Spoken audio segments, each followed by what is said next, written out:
All right, hello everyone, and peace of Christ to all of you. And I see many of you keep asking, there is no sound. Obviously, nobody is looking properly. We have a very big number of people who they are blind or they are using glasses and they are not wearing them. So we have a timer in front of you, and the timer is so clear, and still people they say to me, how come there is no sound? I mean, I don't know what to do more. Anyway.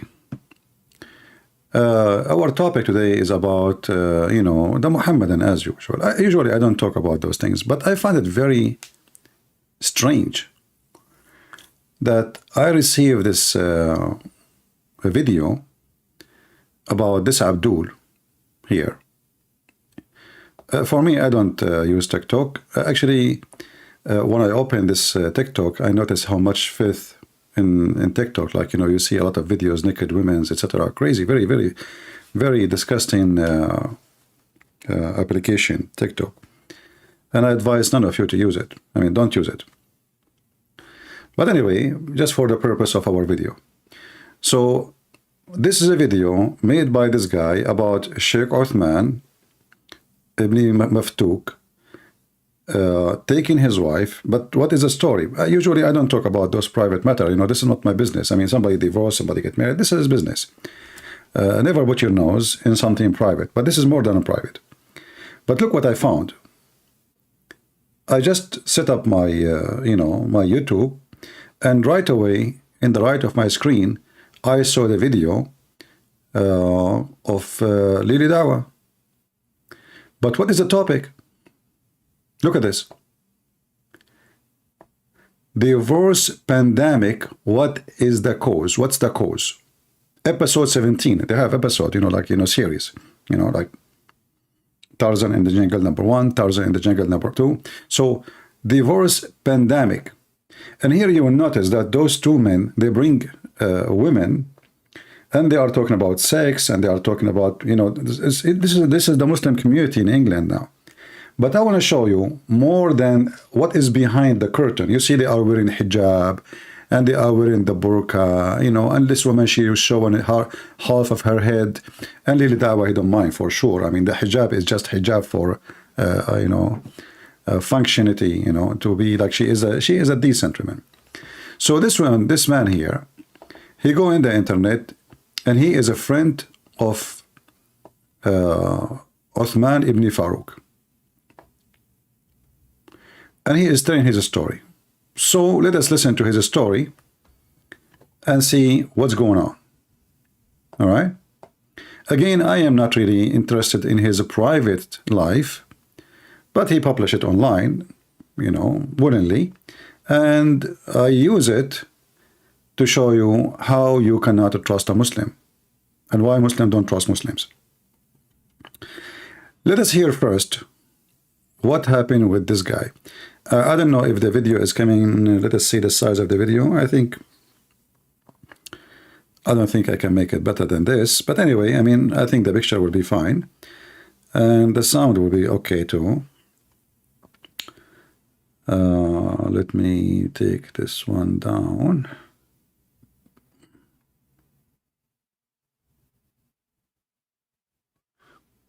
Okay. So let us hear what this guy story. Grant you Jannah, Ameen, Ya Rab. So almost a week ago, you asked Shaykh Uthman how to find a good wife. Just to go back, he was talking to Sneeko. So this video is made and sent for Sneeko. And I mean, look who is their friends and their advisor, Sneeko. I mean, the guy, he don't even know how to say two words together. And obviously is a street boy. And you are asking Sneeko for something? What are you asking Sneeko for? Listen carefully. Shocking act from Shaykh Uthman. What is that act? Barakatuh, brother Sneeko. MashaAllah, God bless you. Yes, MashaAllah. Grant you Jannah, Ameen, Ya Rab. So almost a week ago, you asked Shaykh Uthman how to find a good wife. So you ask him two methods to find a good wife. You ask him about dating apps. He said no. And you ask what about OnlyFan. He's like, I don't know what his OnlyFan is. It's just totally fine. Yeah. Shaykh Uthman doesn't use those methods. He uses a better method, exactly totally different. That's what fits his style. Subhanallah. May Allah guide us all. So he will wait. I'm gonna tell you the the process. He is gonna wait for a friend and see if he can help him. For example, a brother, which is me, I reached out for him because he's a sheikh to fix our marriage. So what I did is I gave him. Hold on. Before you continue, there's a picture on the top. I want to show it to you. He is posting it. Shaykh Uthman married us in the same day of this picture. So because Uthman supposedly is the imam of the mosque where they live, so this guy, he married an Islamic marriage. And who is the one who performed the ceremony, which is a stupid ceremony, like they put a tissue from the kitchen and the top of each hands, and they say, do you accept this woman, blah, blah, blah, you know. Anyway, so Shaykh Uthman is the one who performed their marriage, and they are close friends, very, very, very close. They are brothers. They are really brothers. And as you see here, he took a picture with Shaykh Uthman the day Uthman married him as a sheikh to his wife. Now, for sure, you will not see the wife because the wife's Muslims, you know, she will be in the bed waiting naked. So, Uthman is the one who did the ceremony of marriage between this guy and his wife. Okay. So now we continue because you know, like in the video, you did not see that part where he is showing. That's why I wanted to stop the video so you can see a better image. All right. So now, let us go a little bit back so we can, you know, carry on. So he will wait. I'm gonna tell you the the process. He is gonna wait for a friend. Guys, what is the problem? The guy, he got married from other women, from a woman. Shaykh Uthman is the one who performed the marriage. What the problem? Why this need explanation? This guy talking about his wife. He married us. Do you think he married Uthman? Like, does it come to your mind that he is saying that he married from Uthman? So he married his wife, and the one who performed the marriage is Uthman. Is it complicated? All right. So, oh boy. Those methods. He uses a better method, exactly totally different. So they ask Sneeko, he asked Uthman how to find a wife. Sneeko, he want to find a wife. I mean, I mean, those guys, they sleep with women every day, I don't know. And Muslim women, you know, just to show you how cheap this religion is just wait, because there's more videos to show. I mean, go. May Allah grant you Jannah, Ameen, Ya Rab. So almost a week ago, you asked Shaykh Uthman how to find a good wife. So you ask him two methods to find a good wife. You ask him about dating apps. He said no. And you ask what about OnlyFan. He's like, I don't know what his OnlyFan is. It's just totally fine. Yeah. Shaykh Uthman doesn't use those methods. He uses a better method. Like what? Exactly totally different. What? That's what fits his style. Subhanallah. May Allah guide us all. So he will wait. I'm gonna tell you the the process. Yeah. He is gonna wait for a friend and see if he can help him. For example. A brother, which is me. I reached out for him because he's a sheikh to fix our marriage. So what I did is I gave him my wife's number because we have some trouble I had trouble between me and my wife. So guys, is his sound good?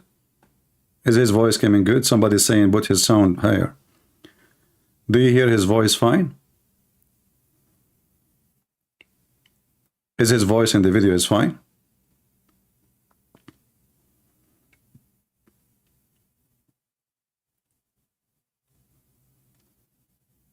So the one is complaining, obviously you have your, you know, the problem from your side. So, okay. So this guy, he have a problem with his wife, which he married through Uthman, because Uthman is a sheikh, as you see. So, which is normal for him. He have a problem. It's like, you married in a church, and the priest there, this is the priest of your church, and he is the one who married your wife. So you ask him, can you, like, talk to her, help us to solve the problem? So things can happen this way. Nothing wrong until now. So he is doing the right thing. I mean, he go to the sheikh, who he trusts most, and he is a friend to him, and always they take pictures and they praise each other. And now he have a problem. So he went to Uthman, asking for help to fix what? His marriage. Uthman, for sure, he will fix it very well. I reached out for him because he's a sheikh to fix our marriage. So what I did is I gave him my wife's number because we have some trouble I had trouble between me and my wife. So I trusted Shaykh Uthman, I know him, and then I was on his table in Balboa Park. MashaAllah, he's one of the du'at here. He went on a cross-country da'wah. Look, he is praising him now. The guy, MashaAllah. The funny is, you will find every scumbag from those Muslims in YouTube, they say, MashaAllah, MashaAllah, his wife, her ass is beautiful. MashaAllah, her vagina is delicious. MashaAllah, I'm going to take her from her husband. MashaAllah, he is looking at his victim. So you see, he is praising the husband. They are friends, MashaAllah. They are a very religious community. I mean, what we can say, I mean, you have to take it as it is. MashaAllah, So, MashaAllah, etc. Man, his wife, she's something, huh? MashaAllah. Yeah, we have to praise Allah for that. I gave him my wife's number because we have... What you did? Hold on. So you are a Muslim conservative. You make videos to spread Islam. You grow a beard. You claim you are doing dawah. And you idiot. You gave your wife phone number to Uthman. And what happened next? Wait for a friend and see if he can help him. For example, a brother, which is me, I reached out for him because he's a sheikh to fix our marriage. We will fix it. So what I did is I gave him my wife's number because we have some trouble I had trouble between me and my wife. So I trusted Shaykh Uthman, I know him, and then I was on his table in Balboa Park. MashaAllah, MashaAllah. he's one of the du'at here. He went on a cross-country da'wah trip. So I gave him her number to fix our marriage. He fixed it very much, yeah. And then after 2 days, my wife, she completely blocked me, and I know nothing about her. And Stop. I mean, let us be honest here. You ask him to fix the marriage. She fixed it. He fixed it for you. That's it, no headache. She blocked you. Now remember, this woman, she is his wife still. They are not divorced. She just left the house. So even legally in the state, she cannot go and marry a different person, And even in the state, if she sleep with different men, she is fornicating, This is a fornication, nothing more. So what happened now? After he gave his phone number to Shaykh Uthman, because Shaykh Uthman is the good man you can trust to speak to your wife, halal, his wife, suddenly she blocked him. She didn't want to talk to him just 2 days after. Man, Shaykh Uthman must be very fast. Don't you think, you idiot? He is speaking to her already for a long time. I think what happened, that his wife, when she is talking to him, she told him, why you don't let Shaykh Uthman to talk to me? So she want to make it like, in case he discovered that he is talking to her, because there is no way. In 2 days, 48 hours.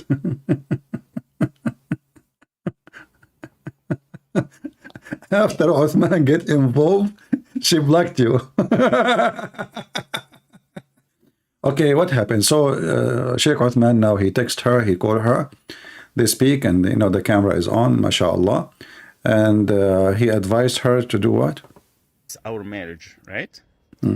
And then after 2 days, my wife, She completely blocked me, Yeah. and I know nothing about her. Oof. And I told Shaykh Uthman, what happened? Why she doesn't talk to me? She's like, she doesn't want you, that's it. Yeah. Sheikh Uthman, he was sent to fix it. He told him, just don't talk to her, man. She don't want you. That's it. No negotiation. Why? Because Uthman, he took the wife.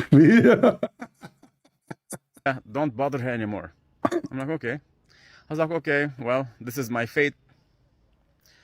So I got suspicious a little bit. Like, what's going on? So somebody told me that she got married, like after a month of. What? Somebody told him, I'm just showing you what he's in top. Married as a second wife, and she cannot reveal his identity. So he's talking about a video made by his wife, speaking that she got married to a husband, but she cannot reveal his identity. Remember Lily Dawa making a video about second wife?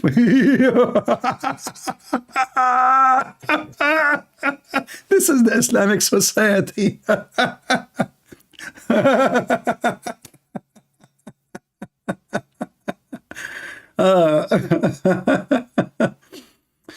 Oh boy. So listen, the wife, she made a video saying that she got married. But you cannot get married. You are still married.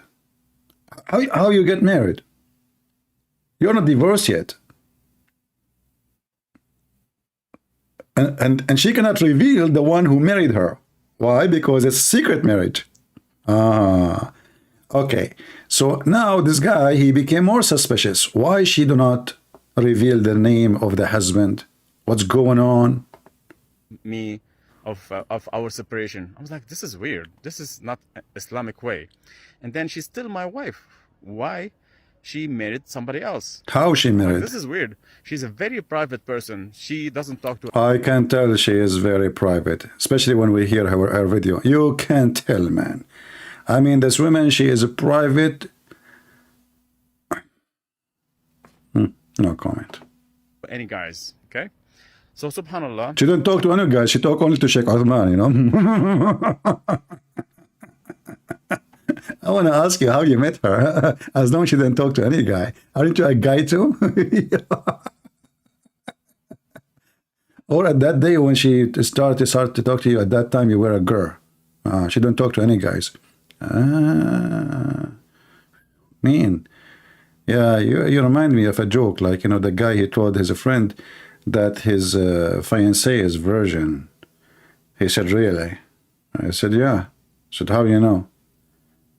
She said she never saw a private mind like this before.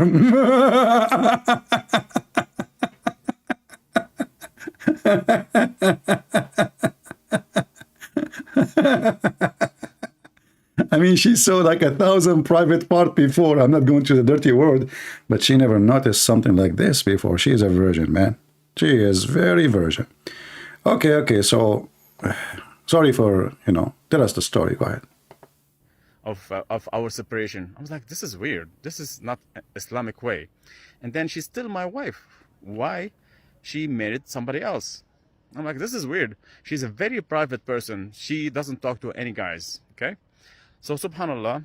I did some research and I found out that Uthman married my wife. How he can marry her? She's married. Instead of fixing my marriage, he married her.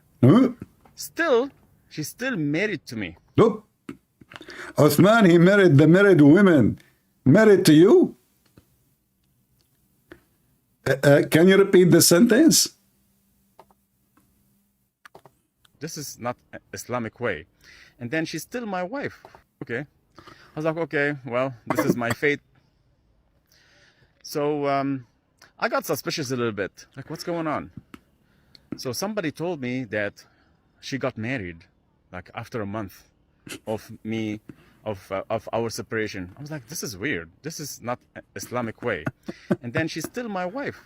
Why? She married somebody else. I'm like, this is weird. She's a very private person. Very private. She doesn't talk to any guys. Absolutely. Okay?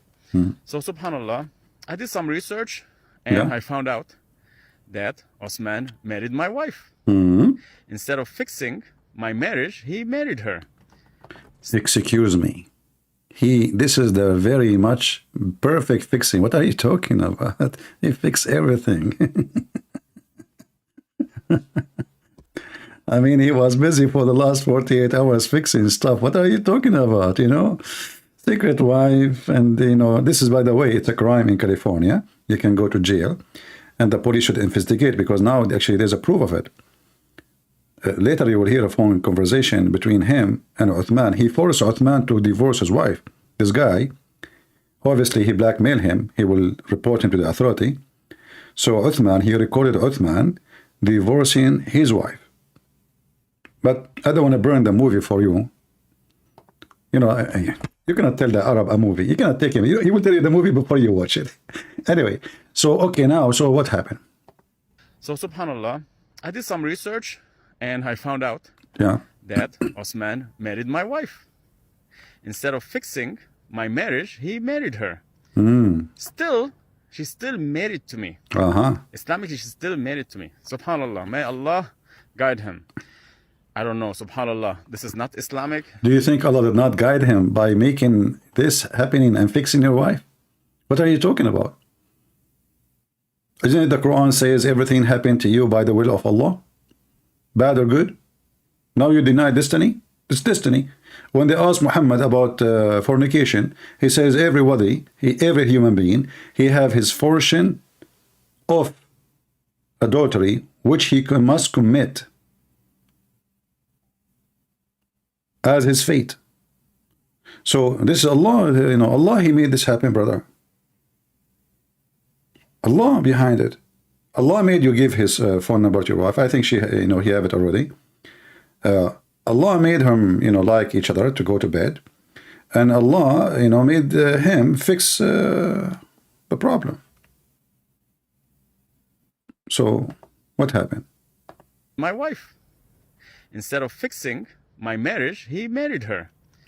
Still, she's still married to me. Islamically, she's still married to me. Subhanallah, may Allah guide him. I don't know, subhanallah, this is not Islamic. This is not, I don't know what to say. Subhanallah. Not Islamic. Isn't it your prophet, he took his own son wife? What are you talking about? Isn't it your prophet, he went to his own son wife when she was at the house of the husband, and he flirted with her, and he said to her, please be to Allah, the one who made my heart to flip for you. See, Allah is the one who made his heart to flip for her, and his penis too. Come on, brother.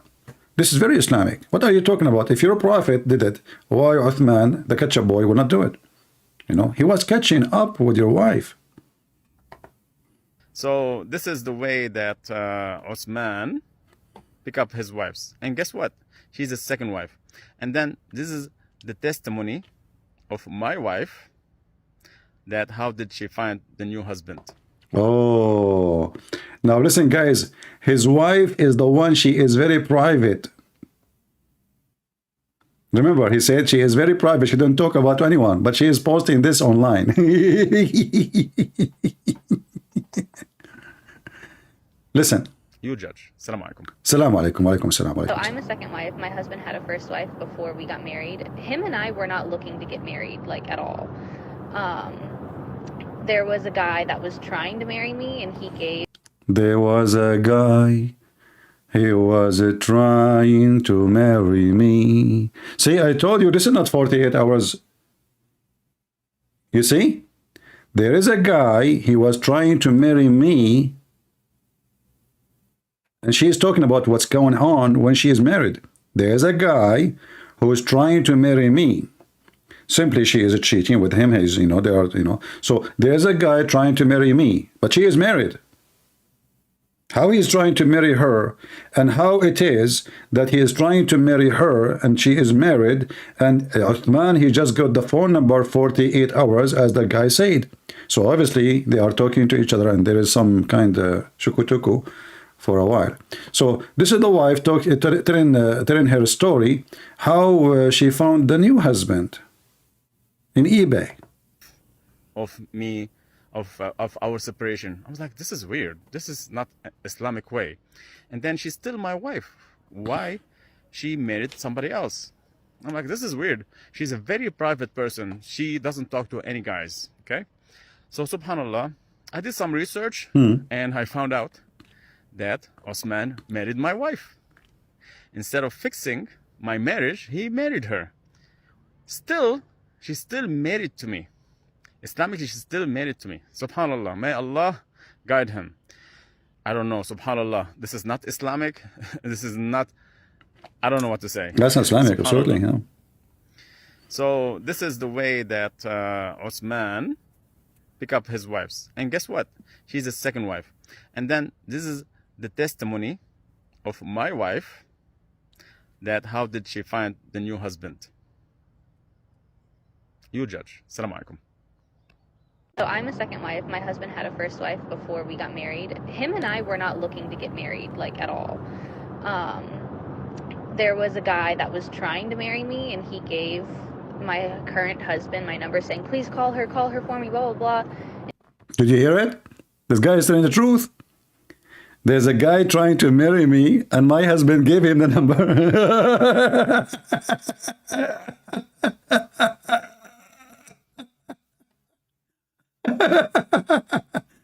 He's not lying. This is what happened. We just heard it.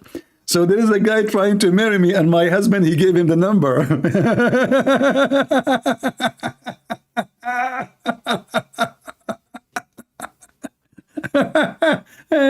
You know what? I have a headache. I don't want to go online, but I saw this story. I said, I better go. I was planning to go tomorrow. I have a light headache, but my brother, your wife, she made my headache fly. So your wife, she just said that the guy you gave the number of your wife to him, already he is trying to marry her. Trying. And the husband, he gave her a new husband the number, and he said to her, call her. That's a good one. I love it. So I'm a second wife. My husband had a first wife before we got married. Him and I were not looking to get married, like, at all. Just a casual sex, we are not looking to get married. It's just like boom, boom, here, there, Like, are you bored? Okay, join in the board. Take a ticket. All right. That how did she find the new husband? You judge. Assalamu alaikum. So I'm a second wife. My husband had a first wife before we got married. Him and I were not looking to get married, like, at all. There was a guy that was trying to marry me, and he gave my current husband my number, saying, please call her for me, blah, blah, blah. And he called me. He was like, look, I'm only calling you because this guy won't get off my butt. And we talked. Uthman, he told you that this guy, he don't want to get off his butt? That is very sexual too. What do you mean his butt? You just said he's trying to marry you. What do you mean I'm only calling you? Okay, and what happened? For like 2 hours. We ended up really being fond of each other. Uh-oh. It took Uthman 2 hours. Guys, he called the women because the husband asked him to call the wife. After 2 hours, they are in love. 2 hours. How many days? How many days? 2 hours. I mean, she must be very decent. Listen, she knew she's married. She knew that this guy, the Shaykh, after 2 hours, Uthman, he said to her, do you like me? Do you? Do you?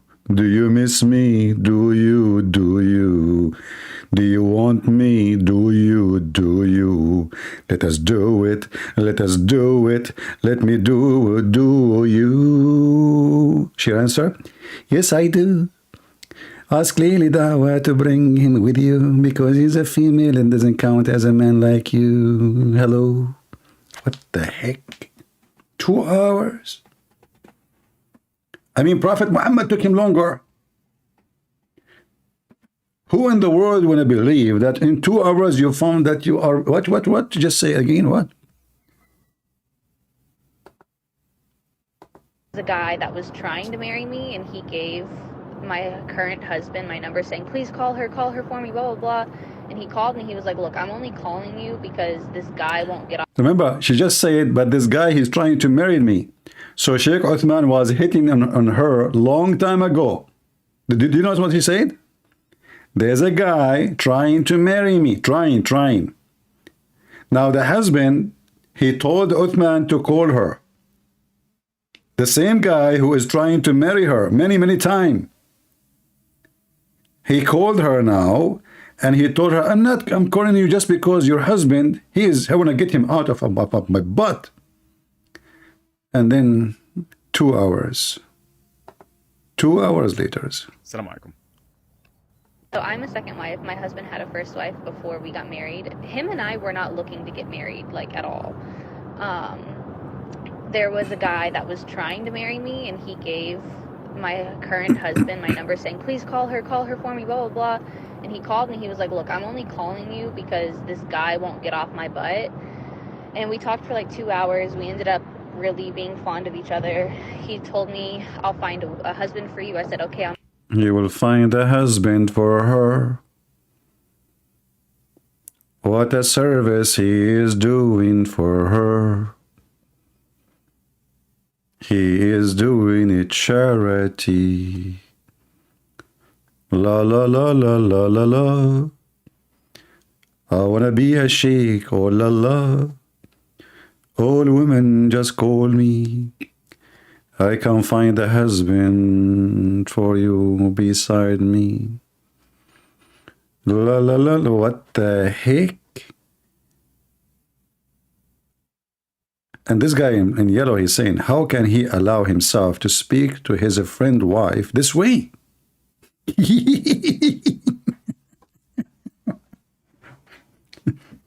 So this idiot, he gave the phone number to Uthman. Uthman, he called the women. 2 hours, they like each other. And Uthman, he said, I will find your husband. Just worry. You know, I'm coming to you tonight to find your husband. I'll make sure you approve. He said, no, I'm going to find a husband for you. No, listen. She said to him, I want to be sure that you approve. Uthman have to approve the husband. He is her daddy, mommy, daddy, family. Uthman. You see what is the duty of Uthman in San Diego? He is working so hard. I said, okay, that's fine. Yeah, that's fine. And then we ended up getting married. We ended up getting married. That's it? You jumped there? What happened between? Come on. What do you mean? All of this is in a few days?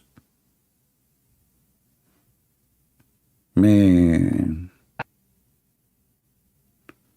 So far. Assalamu alaikum wa rahmatullahi wa barakatuh, Brother Sneeko. MashaAllah, God bless you. May Allah grant you. Okay, this is the same video. Let us go to the second video. Shall we? Shall we?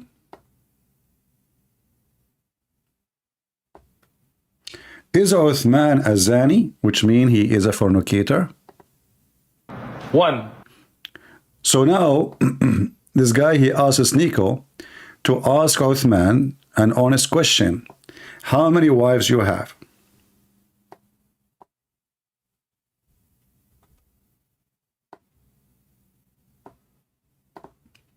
One.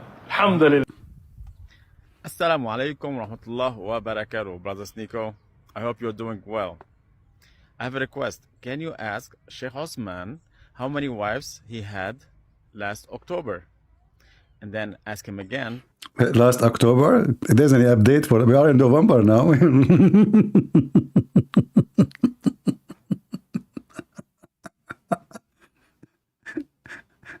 You know, Uthman, he married her for a few weeks, and this guy, he forced him to divorce, otherwise he will report him. So the guy, he dumped her. So they want to go to jail, you know. So, and he recorded the phone call, actually. He will hear the phone calls. So go, tell us what happened. He had last October. And then ask him again why you divorced your second wife 15 days ago. How many wives do you have? 1. Alhamdulillah. You know. You will notice how the liar, it took him some time to think about it. You see? Notice. The idiot Sneeko, he asked the question, right? Why Uthman is posing to think what he will say. Notice with me carefully. One, alhamdulillah. See? See the fake answer? Listen, listen. Wife 15 days ago. How many wives do you have? One, alhamdulillah. I have a wife, alhamdulillah. I have kids, I'm happy, alhamdulillah. Alhamdulillah. One is plenty. Well, I don't know.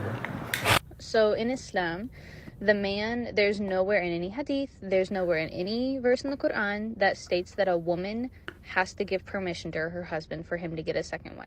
For a man to get a wife without asking his first, because nowhere does it say that. The second wife is the other guy wife now, the same woman. We heard her before. So this is the wife they are fighting over, which is wife for both now. So look, she is educated in Islam, you know. Uthman, he told her. Uthman, he told her, you know. My wife, she do not need permission from, you know, from her. I do not need permission from my wife to have you. Listen, we can have secret marriage, all right? Just let us go to bed. In the Quran that states that a woman has to give permission to her husband for him to get a second wife. For a man to get a wife without asking his first, because nowhere does it say that, right? Verbal commitment to you. And me and my husband have made a deal that if I am starting to fall. Look at the deal. Uthman, not only he took the women from her husband, he is putting condition that he might take another woman. This woman, she will ask him, please, if you are thinking to have a third wife, can you just alarm me that I'm doing something wrong? I mean, this is, who is this Uthman? They are fighting over him. And me and my husband have made a deal that if I am starting to fall behind and I'm not doing my due diligence as a wife. What is that exactly? Besides washing dishes, what are you talking about? Can you give us more details? In diligence as a wife? What's that? But what are you not doing? What? What is the intelligent? If you don't do it, he will find a third wife. What is that? I just became curious, you know. Christian Prince, first of all, to the private question, and you didn't ask them. Abdul, they put them online. I mean, don't you see the video is online? They are talking online to millions of people. This is not a private topic no more. Don't you see? Are you stupid? Christian Prince, first of all, don't insult me. I'm not stupid. I'm a doctor. I get a degree. What is the degree? I don't have a degree. You know, the donkey ate it. I told you once at a time that the liar always seen the donkey ate the Abdul, don't talk about donkey eating stuff. I can show you the Quran been eaten by a goat. Are you saying to me that Uthman and Aisha and all of them, they are lying? Because they are the one who said that the Quran like being eaten by the goat. Christian Prince, the story. No, I said to you, the donkey ate my degree. You said this is the proof that you are a liar. Always those who lie, they say this. Donkey ate their degree. Here we go. The Quran is the highest degree. And who is the one who said the goat ate it? Aisha and Uthman. And then, you know, so you Muslims, you just accuse your prophet wife that she is a liar, man. How you do that? Christian Prince, you are telling the topic. And then the topic. Okay, let me watch the video then. Just give us a break. The woman she is talking, she could put condition in the husband that if she is not doing her intelligent, Zakir, by the way, what that word mean? Christian Prince, first of all, you need a permission from your parent to explain to you. What permission from my parent? What do you think I am? I am 6 years old, mature. Christian Prince, first of all, there is no proof that you are 30 years old. What's wrong with you? Do you want to show you? Christian Prince, respect yourself. Okay, so what are you talking about? As long as I'm 6 years old, like Aisha, she was 6 years old when she got married, she was mature, for God. So tell me what the intelligent of this woman, what she will do exactly. Christian Prince, I have to go because I have to wash dishes. Now I know the intelligent of the husband in Islam. What is left is the intelligent of women. Let us see. That he will warn me beforehand, and if he ever wants a third wife, he will let me know before it happens. And if you want a third wife, he will let her know. What's wrong with those people? They live in America. Those people live in San Diego. She told Uthman that if you want to find third wife,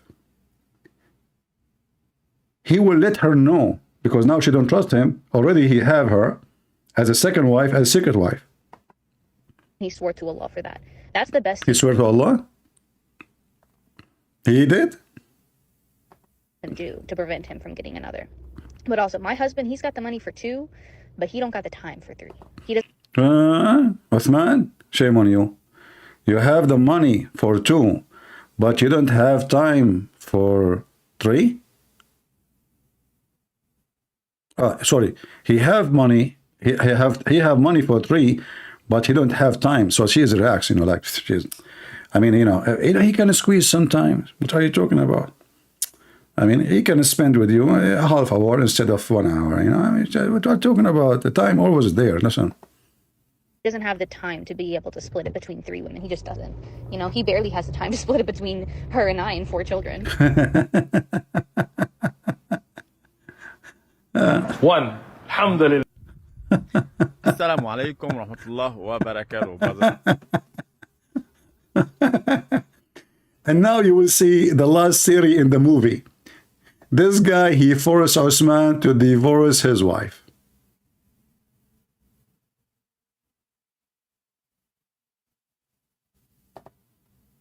So he's asking Sneeko, why Uthman divorced his wife by my command? Who What am about I? dating in general? Should young Muslims even date?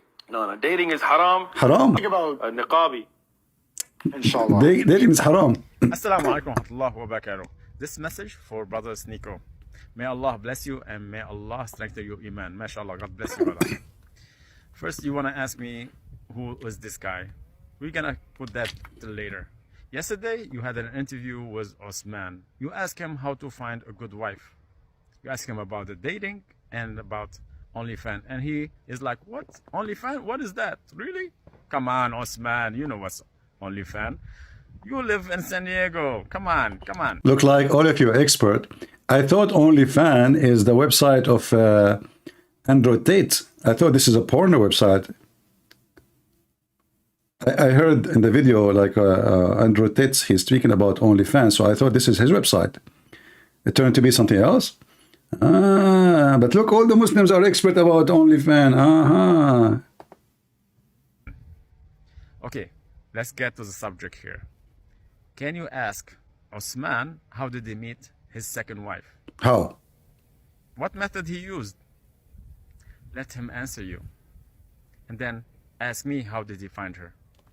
Let's see how does it go. Does it match or no? And you're gonna tell me like, oh, this guy is crazy, right? Okay, then if still I am crazy or he's gonna call me crazy, why he divorced her upon my request? He divorced her upon my request. Upon what? My request. A lot of questions were gonna be raised here, right? Who am I to him to obey my request? The question, why Uthman he obey the command of this guy to divorce his wife? So let you know, I'm from San Diego, La Jolla, California. I'm not sure if you know me. You can contact me, bro. This guy almost going to cry. You can tell he's really struggling. May Allah guide him. Give talaq 3 times. I give her talaq. 3 times. 3 times. I divorced her 3 times. You heard it? Yeah, talaq, please. Talaq. Done? Okay, done. See? So he forced Uthman to divorce his wife. So Uthman, he slept with this woman for some time. And this guy, obviously, because this is not legal in California, Muslims, they can marry a second wife. But there is something very important. This woman, she is still married. And even if she is divorced, she have to wait for 3 months after the divorce. But the guy did not divorce her. This guy did not divorce his wife yet. So Uthman, he committed fornication according to Islam, because he married a married woman. She's not divorced. Number 2, even if she is married, he cannot marry her. Sorry, even if she's divorced, still he cannot marry her because he have to wait 3 months. He got her just a few weeks, 4 weeks maximum, after she left her husband's house. And now the husband, he is forcing Uthman to divorce the wife, and then you need to ask yourself why. Either Uthman, he is afraid from this guy, he threatening him, and I find that the easiest way is to report him to the police. He can stay in jail for a good time. You know, this is a crime. It's a felony in USA to have multiple wives, and he committed a crime. And there is no need for a proof. I mean, it's in the front of, you know, here we go. The wife is there, the husband is there, the Uthman is there, the recording is there. This guy is recording the calls. And now he made Uthman, because in Islam you can't just divorce a woman by saying the words. He made Uthman divorce his wife. So now he have a proof that Uthman, he married his wife because now he made him divorce her. You want to divorce a woman she are not married to, you right? So it's a messed up story. He married his second wife while she is still married to someone else. What a big sin a man can do. You heard it? Yeah, طلاق طلاق طلاق طالق طالق طالق. Please. طلاق طلاق طلاق طالب طالب طالق. Done? Okay, done. You know, you will notice here, Islam is space. He is saying, a Christian prince, you are a low class to talk about this. So I am a low class to talk about this. You are a good class to do this?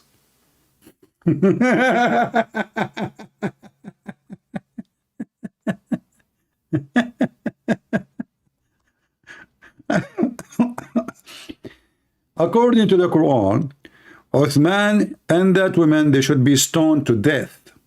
Low class idiot. According to the Sharia law, if we can consider it a law, the law of an idiot, Uthman and that woman, because she is married, and he claimed that he married her, but this is cannot be marriage, because simply this is nothing but fornication. You don't marry a married woman. So he slept with married women, which is according to the Quran.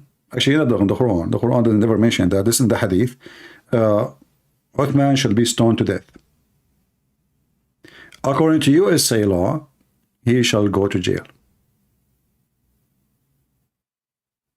So they post this online, inviting the public to talk about their scandals, and then the Muslim says to you, you are low class to talk about it. Well, you are low class to do it. For us, we are here to expose your lies. Your sheikhs are nothing but a bunch of scumbags. They speak about Allah day and night. They grow a beard, and they claim that they want to convert people to have the guidance, and yet your people are not guided. Those are supposedly the best of your men. And look, here, just today,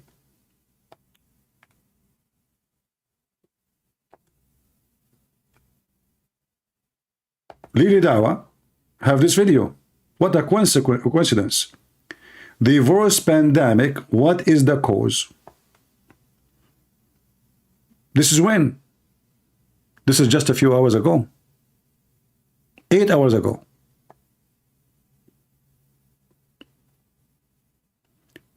So the Muslim community, we can say with no question, it's screwed up. Cheating, sleeping around, women, and what they do, they convince themselves that they are not really doing sleeping around. It's a second wife. You know, it's marriage. So now he convinced her that he is marrying her, but she should know, and she is adult, unless she is 6 years old, that she is still married. And even if she is still, even if he divorces her, she cannot marry until 3 months pass. And we can find the verse from the Quran.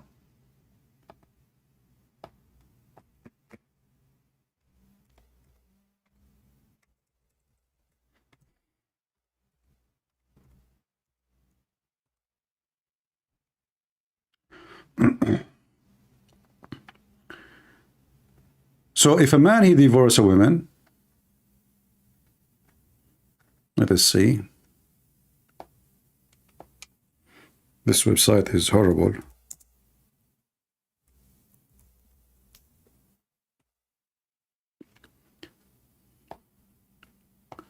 Chapter 2, verse number 2 to 8. Women who they are divorced, they have to wait for 3 months, 3 period. 3 menstruations, which is 3 months. Do you see it? And if she do anything before that, she is still married. Even though she is divorced. She is still in the name of that guy. Why? Because the stupid Allah, he think that he need to be sure that the woman she have no baby from the other guy, and the only way to know is a 3 month. So a divorced woman shall wait as regard their marriage for 3 menstrual period, and it's not lawful for them to cancel what Allah has created in their wombs. So even if she is divorced, which is not, obviously, the guy, he made it clear, she is still married, and he repeated that many times. He did not divorce her. If those are your best Shaykh, and then, you know, we have war in Gaza, and Muhammad Hijab is so upset from the rabbi, and you know, yet those guys, they have time for this garbage, and they bring 4 women and Mimi Hijab alone with other guy. We cannot consider Ali Dawa guy, sorry, you know, it's okay. I mean, Ali Dawa can sit with the girls, you know. But what about Mimi Hijab? He's not a man. Showing their hair. Look, are they all Muslims? Why one of them she is covering her face, the rest are not? Why one of them showing the half of her head? I mean, what is the Islamic clothes? I mean, what, everybody dress as he wish. The women in the middle, half of her hair is showing. The women in the left, she is covering herself with the burqa almost, you know, but she have still her hair, you can see, and she have makeup, and she have fake eyelashes. And look, she is wearing gloves. She is so conservative, you know. And then they start talking about sex and, you know, sex problem in the bed, and why the man divorced the wife, and why the women she seek divorce. So in one hand, Mimi Hijab and Li Dawa, they claim that they are busy now defending Gaza. Look, even they have the flag of Gaza in the top. Look, they did not forget Gaza. Are you kidding me? They never forget Gaza. They never forget Nagla seed, halal cat food, and the flag of Palestine. But in the same time busy with females, just to collect a view and make money. Episode, and look what this, they call it, episode 17. They have series, you know. You want to, by the way, you want to join, you have to pay for it. Episode 16, episode 17, 18, okay, and then they will stop because now it's the month of Ramadan. It is episode belly dancing. So do you see how much corrupt this society? In the appearance, they say, MashaAllah, Alhamdulillah, Bismillah, Balalala, Oh la la. Behind the scene is the most corrupt society ever. Imagine you are married to a man, and this man, he go to other women, and now he is not fornicating, no. He said to her, let us have secret marriage. You might spend with this man for 10 years, you never notice. He claimed that he have a business, he travel a lot, you know, he travel. He's doing business. Any night he want to sleep with the other wife, he do the same, you know, like I have to go. And the man, if you remember, Li Dawa himself, he made a video that a man, if you remember the secret, you can search for it, secret wife. Can a man take a secret wife? Mimi Hijab, he said, a man, yes, he can lie to his wife. It is Islamic. You can lie to your wife. So this is what Islam is about. What is from God in what they do? You see, if somebody, like all of us, we fight sin. I fight sin, you fight sin, I get tempted, you get tempted, everybody get tempted. Everybody in the world. And there's millions of things to get, tempted with.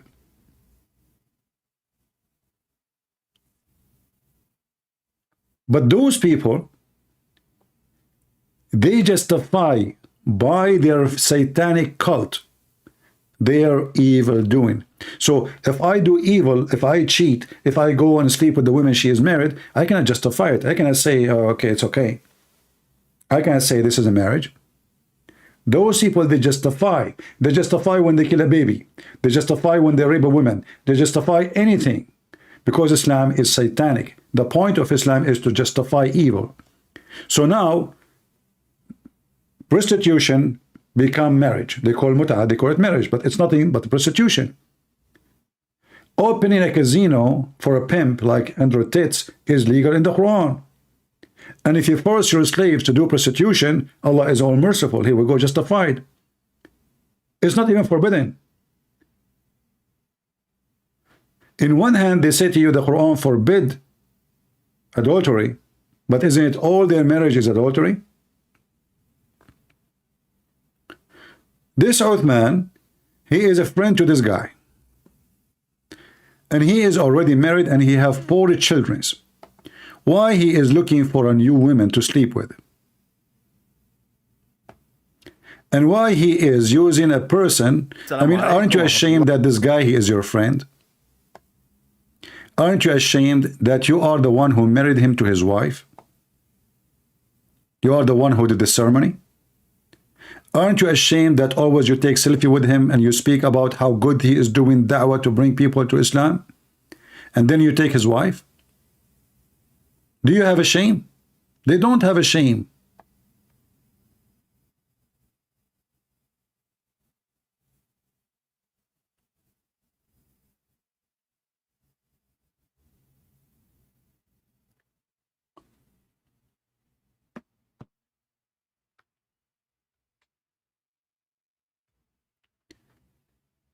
And here you will see the comments of some Muslims.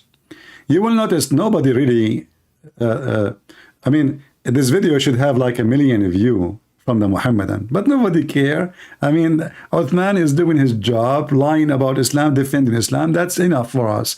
He sleep with your wife, he sleep with any wife, who care? As long as it's not my wife, who care? So Islam, the truth, he said, wow, this is shocking. I don't know this. That's it. Samir saying, this Uthman is a low life.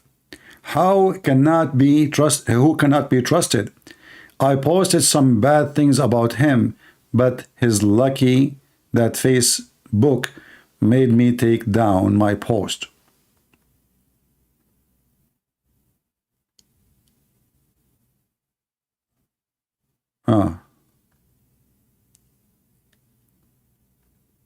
Yeah. Why you are surprised? Muhammad did the same to his son-in-law. Thank you, Mr. Just Saying. This is an educated person. He got them busted. You dodged a bullet there with the dishonest, cheating wife of yours. You are right to expose him, in my opinion. Pray Allah bless you. Ameen. It's nice to see you, Abu Adnan. How are you doing? Hope you remember me. I celebrate my first year as a Muslim last month. Thank you. Thanks to us meeting in this. Joyce, are you celebrating that the one who make you convert to Islam, that he himself is in trouble because of Islam? What an idiot woman.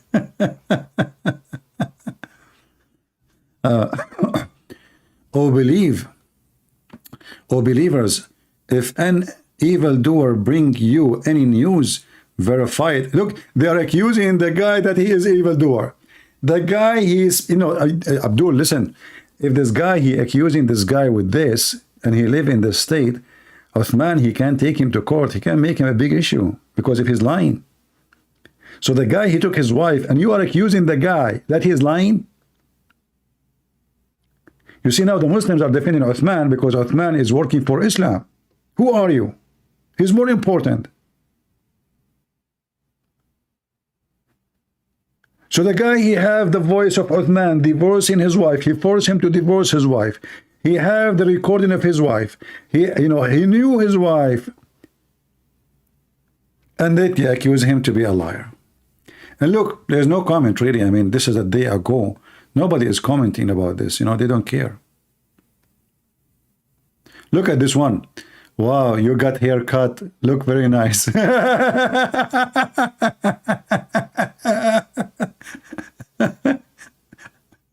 She must be a whore. I mean, the guy, he lost his wife and you are hitting on him now. You got a haircut? What the heck? What about his story he just told you? The guy, he just took his wife. You are looking at his haircut? Samir, my brother, just like you have the right about him, I do, because I am a brother of yours. I am a Muslim also. This man cannot trust it. That's it. That's it. How many Muslims knew what Uthman did?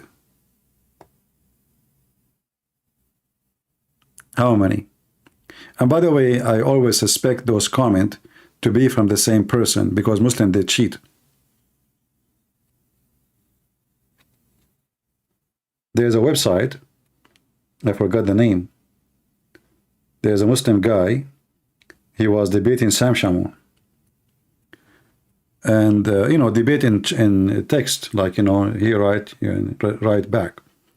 So, the websites, the one in charge of the website, they notice that the Muslims who are refuting Sam Shamoun and Sam Shamoun, they have the same IP address, which is impossible. Which means coming from one computer. So imagine the guy, he is debating Sam Shamoun. You will see the name Sam Shamoun there, and you will see the Muslim guy. So the Muslim guy, he got Sam Shamoun busted. Sam Shamoun, he answered. He do not know how to answer. Obviously, his answer is not good. It turned to be that both of them is the same Abdul. So Muslims, they post their own comment. They fabricate accounts to make themselves, they are doing da'wah and people convert to Islam. Like, what is the proof of comment? Like a comment, she said, look, I have a haircut, nice haircut. But it's possible that this is a real person. We don't know. But it's very normal for them to lie. But in this case, lying is very costly, because the other person, he can take him to court for fabricating a story. It's not true. You see, if Uthman is going silence about this, it means the whole story is true. If Uthman don't take this guy to court, correct? That means the story is absolutely true. And you can tell that this man, he forced Uthman to divorce his wife. And he said in his video, if you remember, he said, what authority I have to force Uthman to divorce his wife? Who am I? Right? Why he can, how he can divorce, how he can force Uthman to divorce the wife? Who is he? He's nobody for him. Obviously, the only reason, he told him, I'm going to report you. What about dating in general? If you Should don't divorce young her. Muslims even date?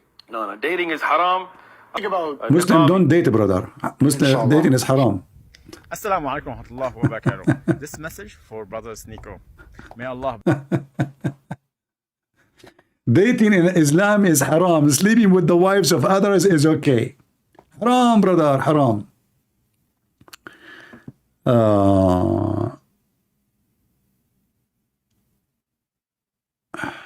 As you, he is one follower. No problem. People make it, you know which channel is mine. People, they can do whatever they want. Who care? So anyway, cheater, liar, fabricator, not a trustworthy, beard, and at the same time, you don't find one single Muslim speaking about what Uthman did. Why?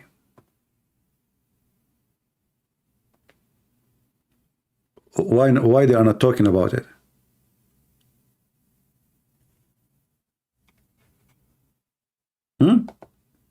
Why Muslims are not talking about it? What the problem?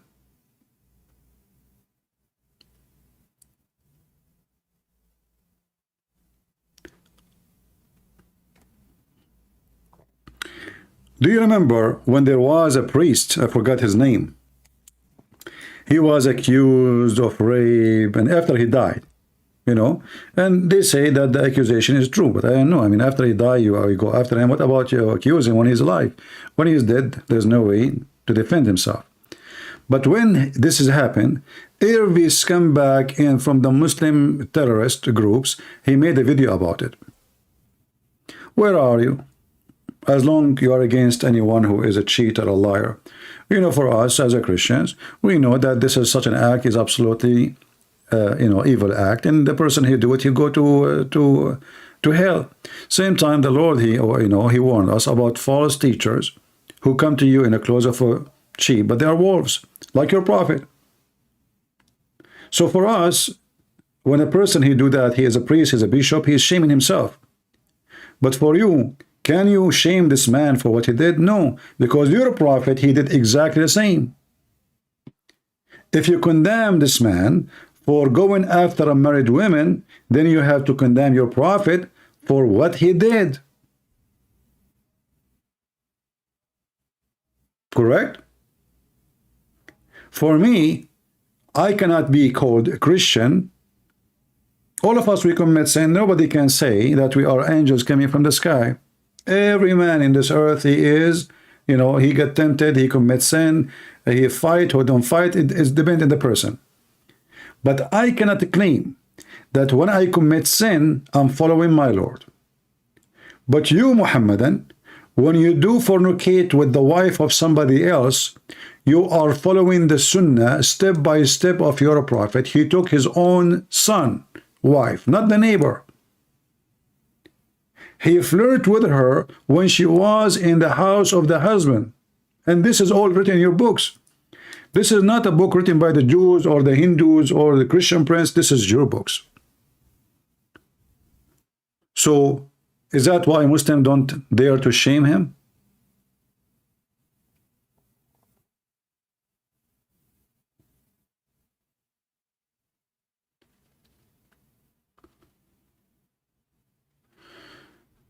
First account? I don't know.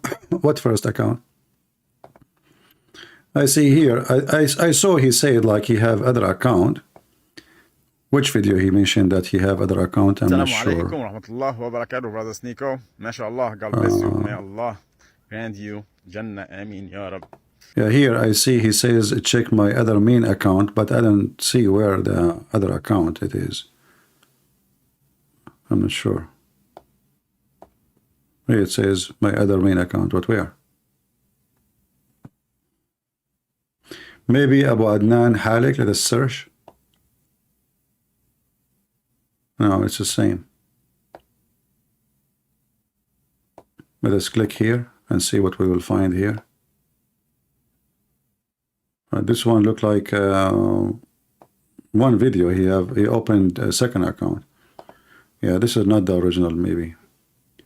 Assalamu alaikum wa rahmatullahi wa barakatuh, brother Sneeko. Yeah. Anyway, so obviously, you know, things is messed up in this community, but nothing new for us. You know, we are from the Middle East. We knew how they live. We knew how they act. It doesn't say that, CP, right? Yeah. Yeah. And you know, when you show them a hadith, like how they refute the Christian prince. This hadith reported by Hisham, he reported from his father Abdul. Abdul reported from his father Ahmad. Ahmad reported from Muhammad. Muhammad reported from Ali. Ali reported from Abdul Rahman. Abdul Rahman reported from Makbul. And the Makbul is a liar. So the hadith is not accepted.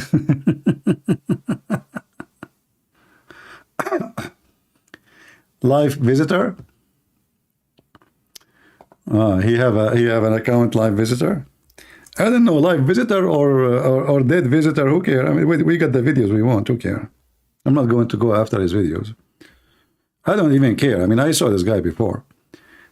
And actually, I made, I think, a video to get him busted. He's an idiot, like the rest of them. All of them, they claim that they can refute a Christian. Actually, there is a woman, she came, and she emailed me in Patreon about him. And even she told me that he is hitting on her. She told me that this guy is hitting on her. So, obviously, TikTok is a place of hunt. And I will not be surprised if his wife, the one he made her a wife, he got her in TikTok too. So this TikTok is look like it's a hunting, you know, place for fornicators. And there's many Muslims and non-Muslims, you know, who they are just looking for a man in the bed. I just see a woman, she said, oh, you have a nice haircut. The guy almost crying about his wife, she cheated on him, and she is talking about his haircut. So I'm assuming he will text her right away. He says, oh, you like it? I have more haircut. Can I show you? So anyway, maybe we should add the name of a Sneeko in the title. Should we add the name of a Sneeko to the title? Because the Sneeko is involved here, you know. Oh boy.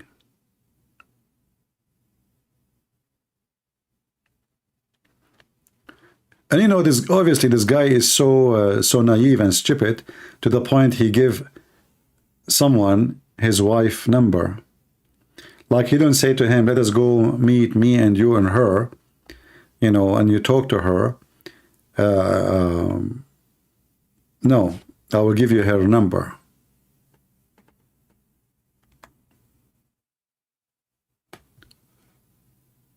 Hey, by the way, why in the world anyone will call himself a Sneeko? I don't know. I mean, this is really funny. They sneak in the house of people to get their wives? I'm not sure. Sneeko from a sneaker? All right. Well, I don't want to keep you longer here, but how many of you will download the video and show everybody how trustworthy Uthman is, and how this is not about Uthman, by the way. I assure you, all of them are the same. You see, you can ask Muslims. When I was in the Middle East, when I go to a Muslim, like let's say with me in school, like I'm high school. So I go to his house, he welcomed me, his mother, she sat with us, his sisters, and the Muslims, when they're inside the house, they dress like really open. They never hide from me. I sit with them, you know, this guy was a very nice person, his family very nice people. I never look at his sisters in any wrong way. The second, another kid come from the school, from the same class, and he is a Muslim, all the female, they run away and they close all doors. And when they bring the tea or the coffee, the door is closed, they knock the door, and they leave the coffee tray behind the door. So the first thing I notice, how come when I am there, his sisters and his mother, they sit with me. Even I eat with them. How come when a Muslim come, everybody hide, everybody. Even the little girl, who is not even 7 years old, they hide her. And this is not only with one person. And then I learned they do that only with the Christians. Because other person who is a Christian like me, he come with me to their house, they don't hide too. So I found out that this is only about Muslims. Muslims don't let Muslims see their women. Because Islam teach Muslim to have a very low ethic.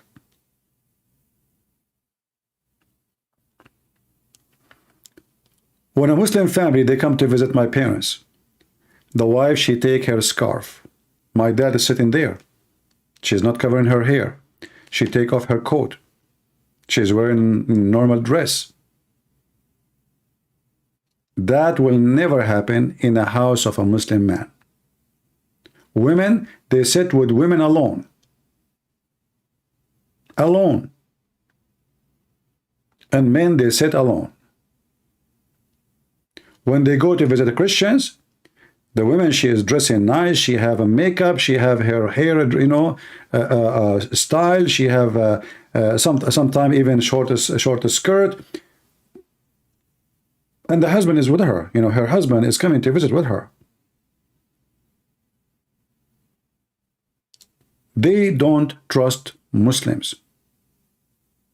And they love, in case you do not know, they love to associate with Middle Eastern Christians.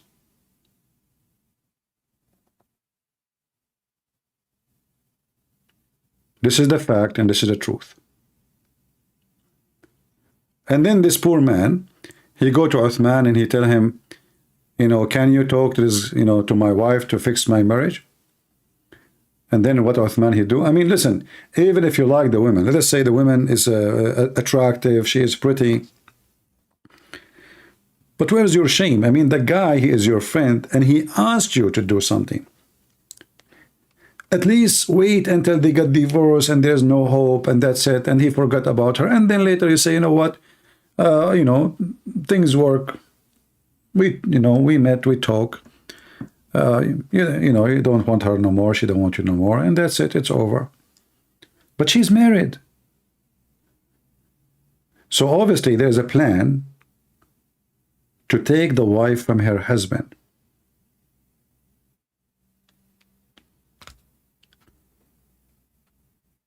Anyway, so I hope our topic today, I don't like to talk about those topics, but I found it interesting because it's, you know, it is very good way to explore the Islamic corrupt society.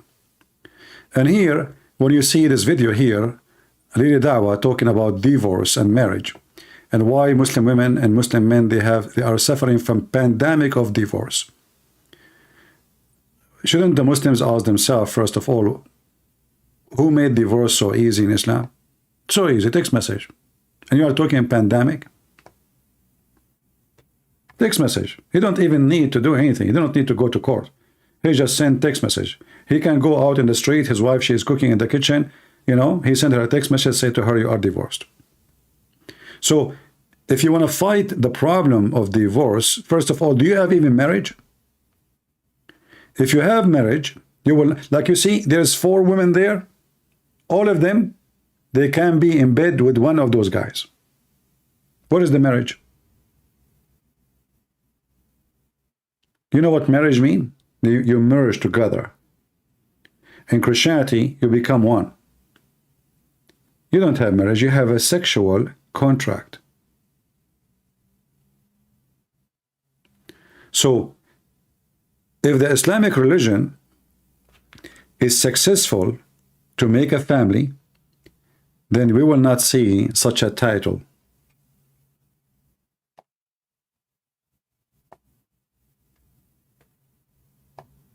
We will not.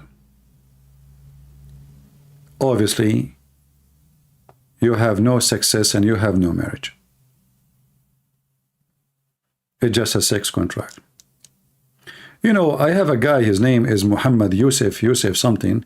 I'm going to open my Skype. He said, he texted me, Yusuf, you want to talk, you want to call me? Do you want to call me? You are always so excited and so, you know. You said to me, you did text me in Skype, right? Do you want to call?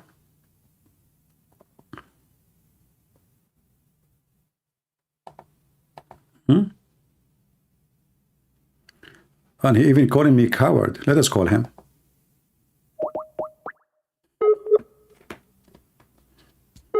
I like your sunglasses, by the way.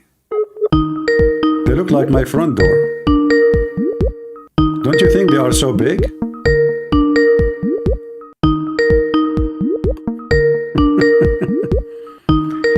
Answer, Yusuf, answer. Let me lower the ring. Answer.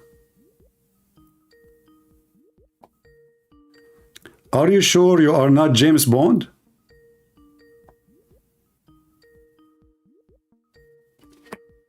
I don't know. I have a feeling I saw you before. Aren't you James Bond? What is this? This is sunglasses. Are you sure? What is your face? What the heck? Huh. Yusuf did not answer.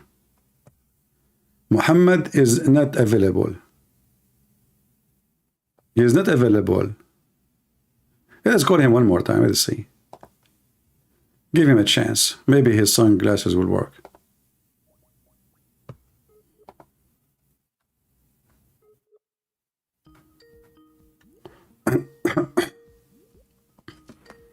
I'm calling you, answer.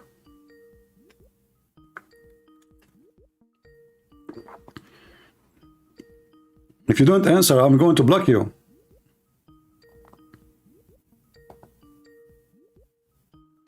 Okay, just answer and tell me where you get your glasses from. I want to use it for welding. Potato. Potato. I have a welding project, you know. Where do you get these glasses from? Are you sure they are not made by Allah? Huh? You are at work. You see, guys, Muhammad is at work. This is how and why you should hire a Muslim. At work, this is how they make money. They go to work to chat in the internet. He's at work now. Obviously, you are working so hard. I want to know who is the idiot who gave you the job. He's at work. Good one, good one. They are decent. They are decent. They do their job. I mean, you pay them money for salary. They work hard. You don't get their money from stealing. No, they are at work. You know. I mean, he's at work on YouTube listening to Christian Prince. He will report later, like, you know, what, you know, that his boss, he will say, Christian Prince, he said to me, where you got your glasses? So now I think we need to change the business, make a sunglasses manufacturer, but because we are Muslims, we cannot do it. They, you know, have to be bought from China. We can do anything. I mean, have you ever heard the Muslim make anything? The Turkish, they made a gun. The first thing about it, the most important thing about it, it blow your face before the face of the enemy. Right?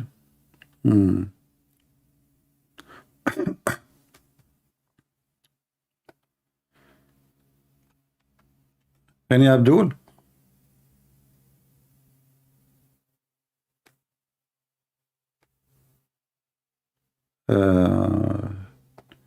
This guy from England, he will be sleeping by now. Let us see.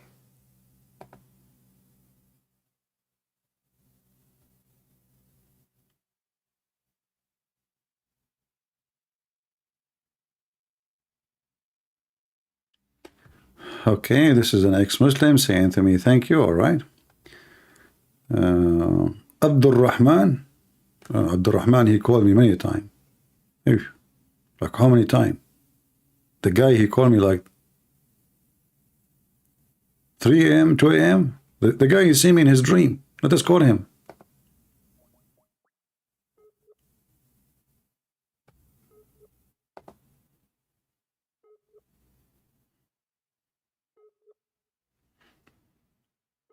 Well, obviously, he is not online. All right.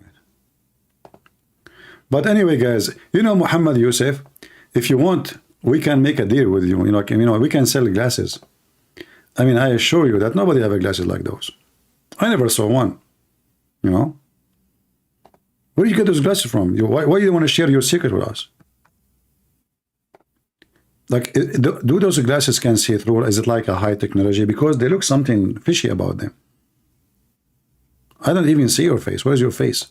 Are they what? Are they like a spit proof? Muhammad, is those glasses spit proof? Because I heard from Muslims when they go to visit the Kaaba and they go to house of the Shaitan, they wear something spit proof because the Muslims supposed to, when they see Shaitan house, they spit, you know, like maybe hijab. But when they spit, most of the spit, they come at the guy in front of them. You know, you cannot spit the house of Shaitan is like a 50 meter away from you. So you spit at who? You spit at the one in front of you. Same when they, when they throw rocks at the house of Shaitan, and the house of Shaitan is 50 meter away. And then most of the rocks, they will go in the first 2-3 lines, of the people. Like this is why there's many injuries when they go and do Hajj.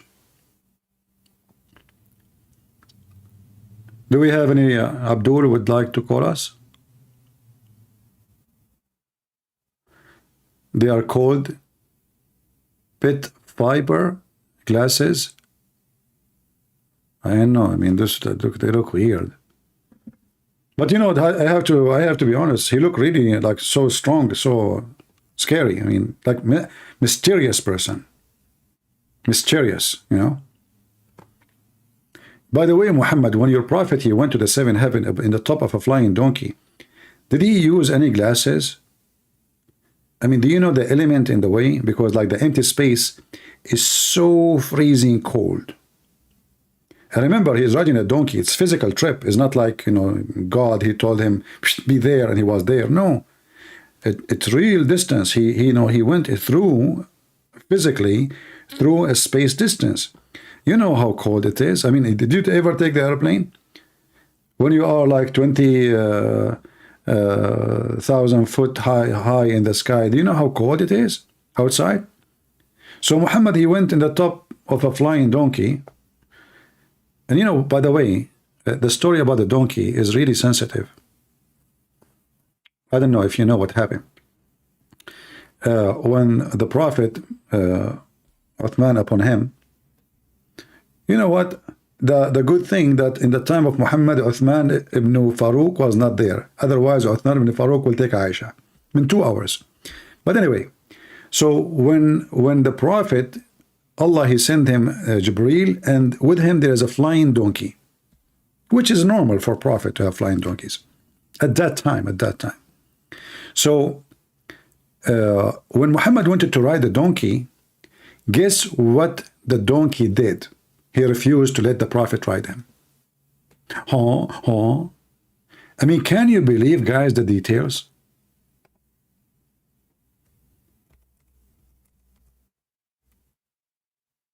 The donkey sent by Allah.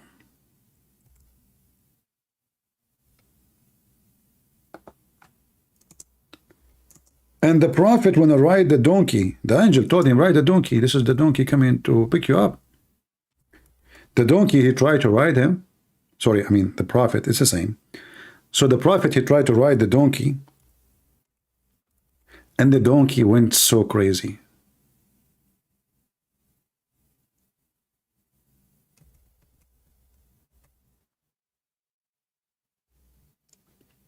Jibreel, when he saw that, he screamed at the donkey.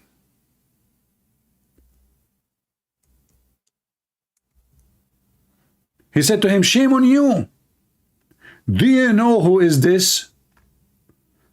The donkey like, what? Huh?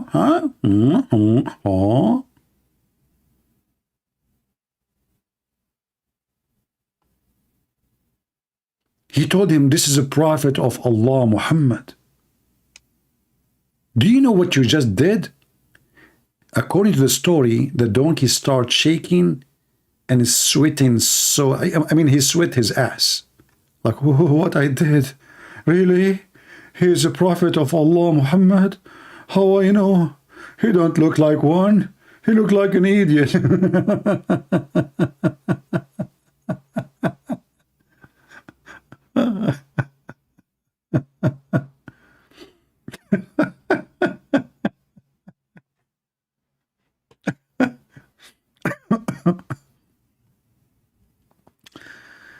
Oh boy.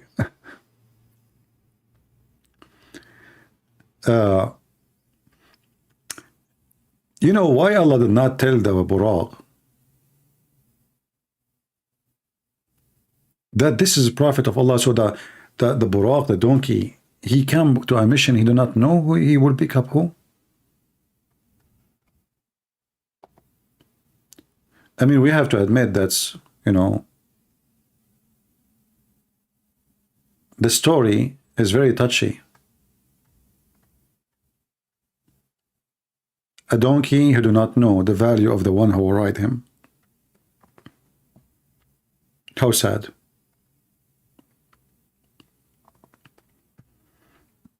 Do we have any Muhammadan? Who is a Muhammadan would like to call us? I can show you the story and you can read with us. Anyone?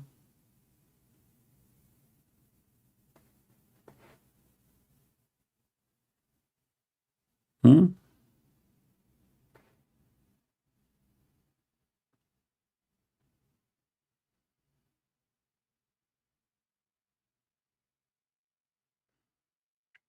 The video of Basim, I did make it unlisted for now because I don't want people to be confused about two live stream. So people will know we have only live stream for now. After I finish, I will put it back and we will go tomorrow as it's scheduled. All right? I just hide it for now so people won't be confused which stream he is going to go to. Because this is live and that live. Which one? So I did hide it. It's going to be back after I finish. Don't worry. Who is a Muslim here? Choose a topic. Which one? This, what we see in front of us? Uthman taking the wife of the Muslim brother? May Allah give him... You know, I want to say to this brother, listen.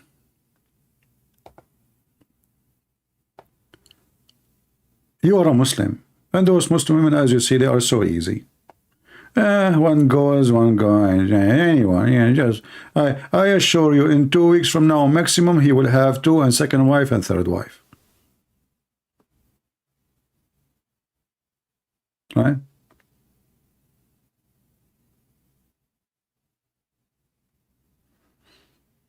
Don't worry, don't worry. Just be careful. Don't do what your prophet did, 6 years old. You go to jail in California. You know, in California, they might let it happen. There's a lot of liberals there. They say, you know, the guy is just horny. You know, they feel for you.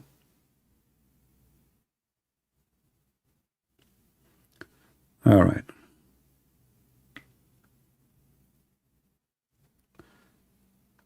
Any Muhammadan?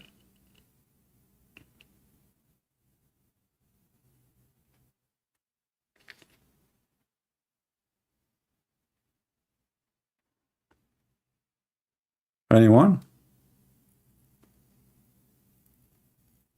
Yeah, we should have changed the video name. Make it a free Uthman wife. No, free this guy wife. Let us go strike to San Diego and make we put a sign. Uthman free his wife. Uthman free his wife. She is a civilian. Reveal the hostages. You know the...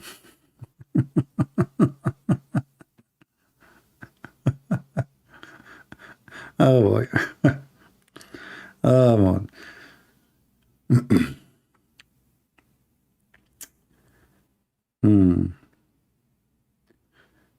Any Muhammadan would like to join us live on air?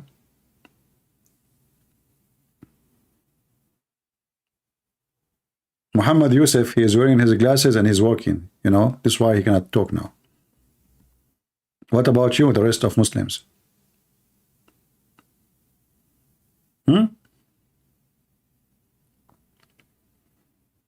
Anyone? Do you see the comment or not? I don't see you, but I see your comment. Is that a comment, supposedly? Do you hear my voice? What about you call me, mister? You call yourself, you claim to be a Muslim.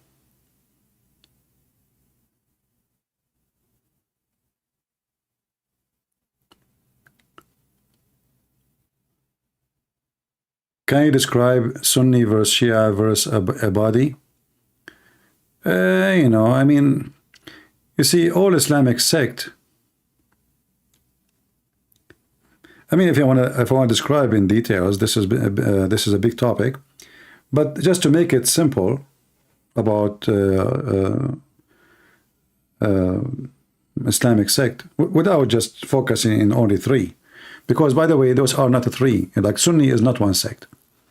Sunni, when we say Sunni, there's many sects, and even they kill each other. In case you do not know, like as an example, the Sufi. If I go right now to YouTube and I search for Sufi, you will find tons of videos made by Muslims. Sufi suppose they are Sunni.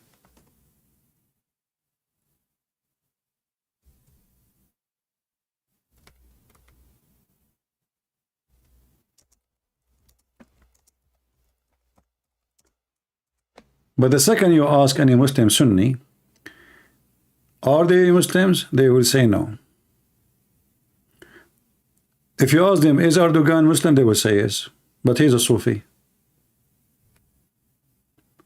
You ask them, is the, what's his name, those guys in Chechnya, Kadyrov, is he a Muslim? They will say yes, but he's a Sufi. So Muslims, most of them do not know really what a Muslim is. The majority of them, they are just ignorant. But if you go in details, you will find that the Muslims Sufi are not really Muslims. And then you have to delete tens of millions of, from those they count them as Muslims. And that goes for every sect inside the Sunni group. Like you hear Mimi Hijab attacking the one he called them Salafi. Salafi, they consider Mimi Hijab and his kind are not Muslims. They are kuffar, they are infidels, they are hypocrite, munafiqeen. They give each other titles. So even when you speak about a sect, you think it's a sect. The sect have a billion sect. Even from the time of Muhammad, by the way. Muhammad, he named those who started to disobey him, he called them Khawarij. The outsiders, the one who get out. So from the time of Muhammad, Islam is divided. And then the division starts making division and division and division. So in the appearance, they are just one religion. But in reality, even the same Muslim sect, like when you see Mimi Hijab saying this, let us see, hold on.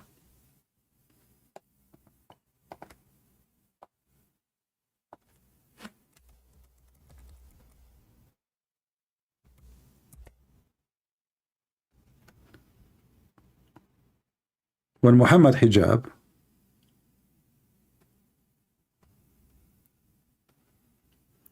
exposing the intolerant Muslim cleric or claiming that they are people who have sex with women for a few minutes. What Muhammad Hijab is talking about? Aren't they the same as Sunni? No. For him, they are not. This is why they are enemies. Muhammad Hijab here is not talking about Shia, he's talking about Salafi. You know, Salafi is the same as they are saying Orthodox. So if the Orthodox Muslims are not Muslims, so who's a Muslim?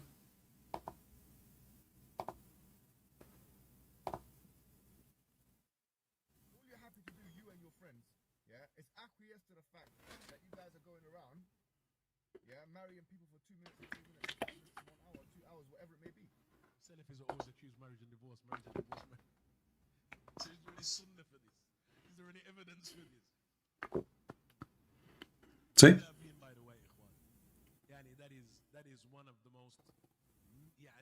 Oh, hold on, the sound is low. Sorry. That is made against the people of Sunnah. Anyone who's familiar. Let me play it again. Hold on, let me play it again because the sound was low. Sorry. Now you can hear it. All you're happy to do, you and your friends, yeah, is acquiesce to the fact that you guys are going around, yeah, marrying people for 2 minutes and 3 minutes and 5 minutes and 1 hour, 2 hours, whatever it may be. Salafis are always accused marriage and divorce. So is there any sunnah for this? Is there any evidence for this? See? Get that being, by the way. He called them liar. Yani, that is one of the most hypocrites. Yani, one of the most evil statements that is made against the people of Sunnah. Anyone who's familiar with the other communities will know that the affair of divorce among them is far, far more disproportionate than among the people of Sunnah. But it is us who are highlighted, that is it. You notice the Salafi, they are calling them Sunnah. So now the Salafi, even they are considering themselves not Salafi, not Sunnah no more. So, you know, this is why, if I want to give you the definition about each one of them, I will not be able, because every of those names have millions sect inside. Like when we say Shia is a Shia one sect, no, they kill each other too. There's the 12 Imams, there's millions.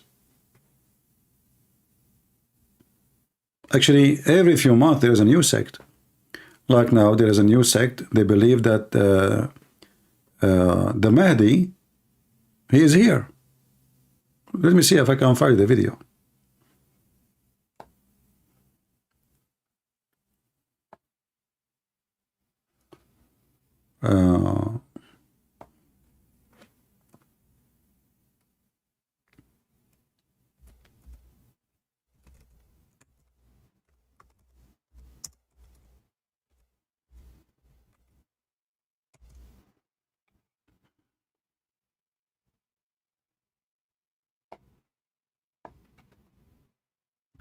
It is type in Arabic.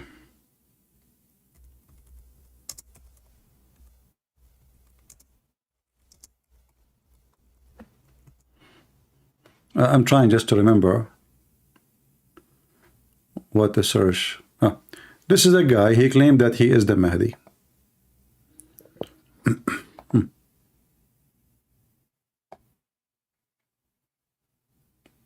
This is the Mahdi.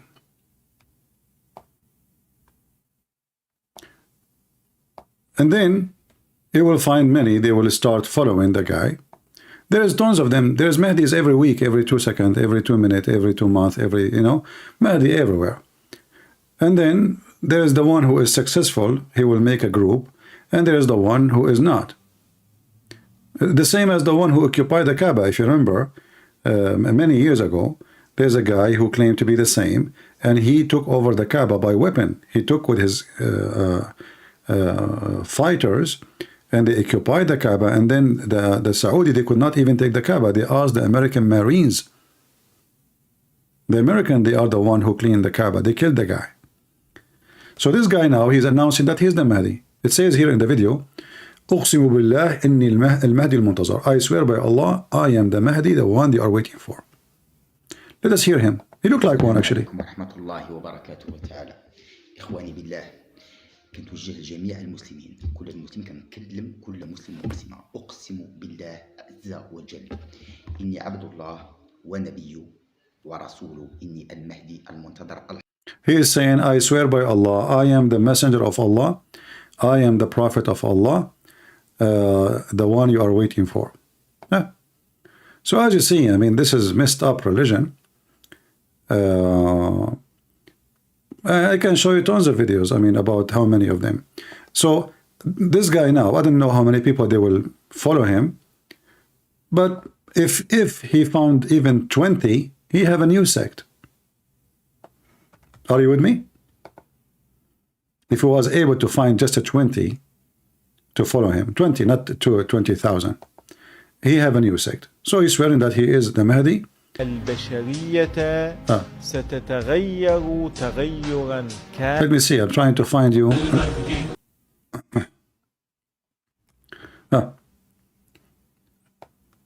This is a song for the army of the Mahdi.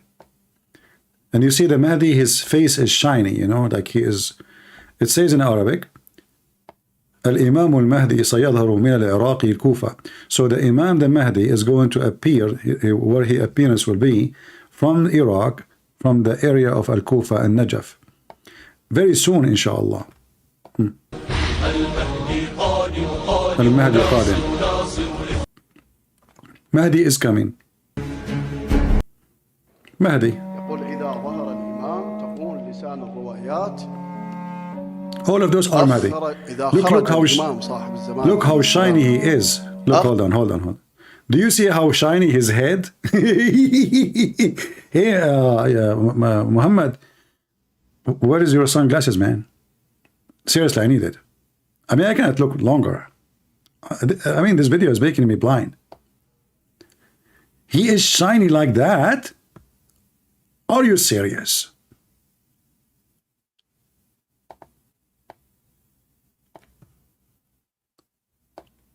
Look. And do you see how he walk? He don't walk like any human being. He's a Mahdi. Are you kidding me? أخرجت الأرض كنوزها وأنزلت السماء. And look at the music.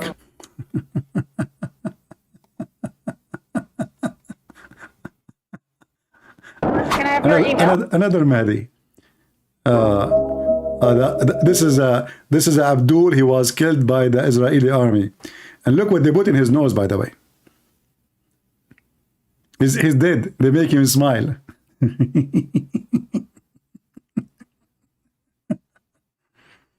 Anyway, it's a scandal. This is why actually I wanted to get those glasses from this guy. Let us see if I can show you.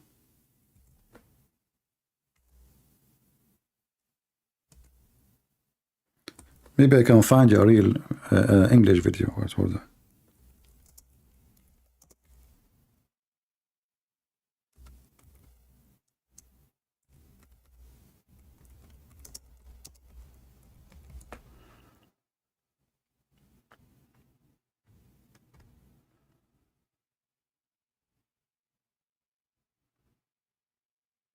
This guy, the Mahdi appear. Okay, hold on. This guy, he claimed to be the Mahdi. You see, this is a Muslim TV show.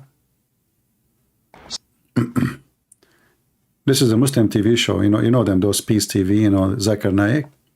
So this guy, he is there, and he claimed in front of everybody that he is the Mahdi.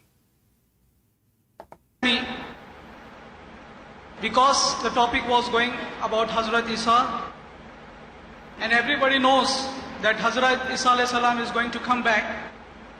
I myself want to reveal something, that I myself is Imam Mehdi, and I am giving you the good news of the arrival of the... Look at the guy behind him. Look how he's looking at him. He want to kill him. Do you see the guy behind him? He said, I want to reveal to you that I am the Imam, the Mahdi. Let me zoom in. Do you see this guy here?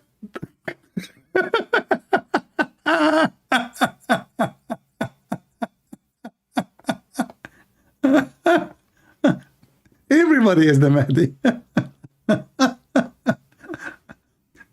Brother and sister, let me reveal to you the truth. I am the Mahdi. Because the Messiah is coming and I have to prepare for him. You are the Mahdi. I mean, okay, no problem. I mean, if Muhammad is a prophet, I mean, why not? And who is this Mahdi is? Look at the guy behind him. You want to reveal what?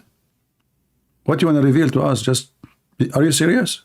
Arrival of the Jesus Christ, be peace upon him. You are the Mahdi? I am just... Don't laugh at me, because I am the Allah's message which I have taken, and Allah has told me that you have to go and tell, because this is the high time. This is the high time. We are not doing what we are ordered to. I have one question for you. We have a question for him. He is going to examine him. This guy is an expert about Mahdi. He's expert. Okay, what is the question? You will ask him to show you his private part, because Mahdi have a big private part? If you don't mind. Imam Mahdi is going to speak Arabic, as you know. Uh-oh, I speak Arabic.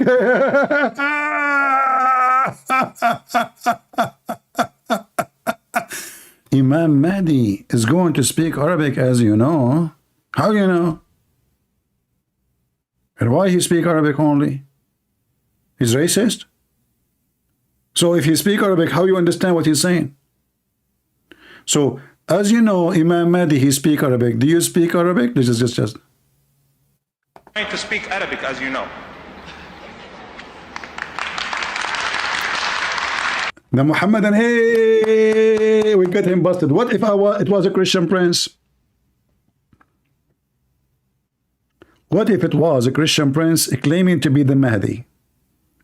You will say to him, you don't speak Arabic, I speak Arabic. I speak Arabic better than your prophet. I can sing for you in Arabic too. ظلموا ظلموا إيه محمد إيه ظلموا مسحوا جعلكوا بالأرض كمن مرمطوا ضربوا فلفلوا وشوية بودرة إيه غطوا إيه ركبوا ضربوا ضربوا. So if you speak Arabic, you are qualified to be the Mahdi. We have hundreds of millions of them. That's how you know who is the Mahdi, who is not. And the Muslim, they start like, wow, he got him busted, the brother.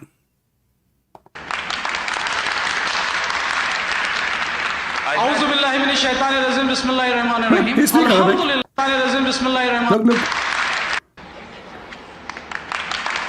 Apparently, he knows Arabic supposedly. He's going to speak Arabic. Listen. The guy, he recite the Quran in Arabic, so, right? So, but he's saying to him, do you speak Arabic? So he started, Bismillah ar-Rahman ar-Rahim. Alhamdulillahi Rabbil Alameen. Like Abdul, he is saying to you, do you speak Arabic? Not recite the Quran. Do you know Arabic? So now, the first guy, supposedly, he got him busted. Do you speak Arabic?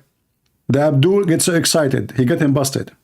Imam Mahdi is going to speak Arabic, as you know.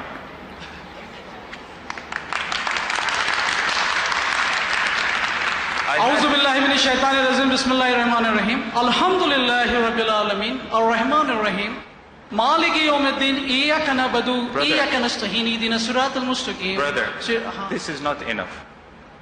Every one of us, even the person who's Allah chooses as American as it could be, who accepted Islam yesterday, and he knows how to recite the Quran, could recite what we recited. But I'm going to tell you something. When I Look at this guy.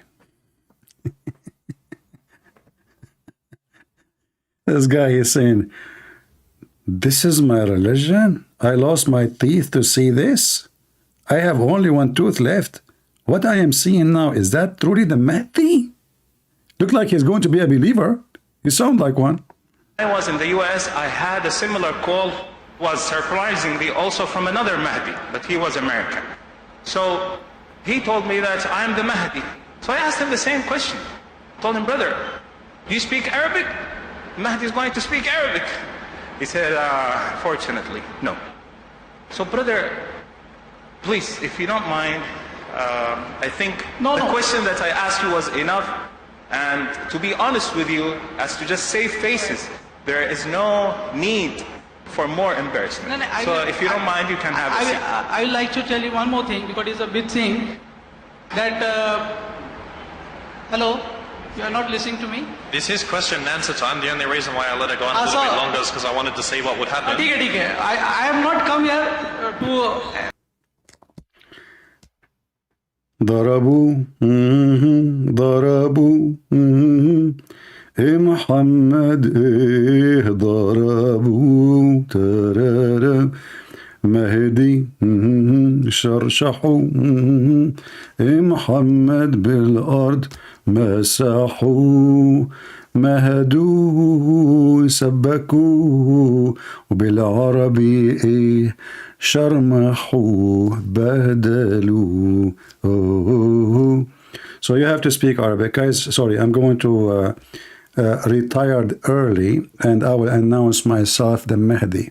I speak Arabic very well, in many dialects, in many accents. This is now how you test the guy. Okay, what if he's from Saudi Arabia? What you would say to him? Do you speak Arabic? Do you see how stupid this religion? So it's just a messed up. Who is even the Mahdi? Who is the Mahdi? Anyone knows who is the Mahdi? All is a fiction stories. The guy he don't fart. The guy, if he fail on his ass, he say Allahu Akbar. His mother, she gave birth to him from her thigh. Why from her vagina? She don't have a vagina? No, she don't have a vagina.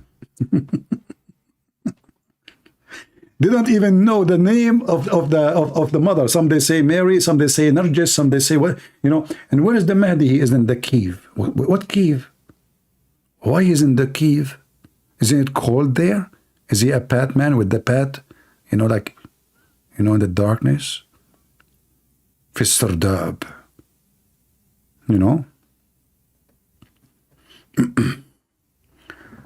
Yeah. So if you want to ask me about Islamic sect, here we go. This guy now, if some people believe in him, he created a new sect. If he is a little bit convincing, I assure you, there is many, they will, you know, they will believe and they will follow, and he can create a sect. And this is can happen the same in Christianity, by the way. I mean, there is many scammers and many liars. It's a business. However, in Islam, it's very messed up to the point there is no rules, there is no as an example, when Muhammad, he claimed to be a prophet. What is the proof that Muhammad is a prophet? No proof. A prophet, if you go and check the prophecies Muhammad he claimed, you will find that all those prophecies is written after the prophecy happened. They are written more than 200 to 300 years after Muhammad. So how we can be sure that Muhammad he made a prophecy and the prophecy happened? So after I die, 300 years later or 200 years later, you claim I said something, but there's no proof that I said that. You know, if you ask the Muslims about the book, it's called Al-Bukhari. Do you have even the book of Al-Bukhari? How many times we say Al-Bukhari is the most authentic book for the Muhammadan, right?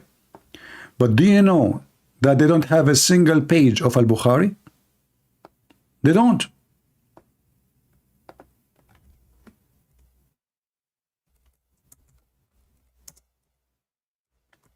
All the books you see, it's called Al-Bukhari, have nothing to do with Al-Bukhari.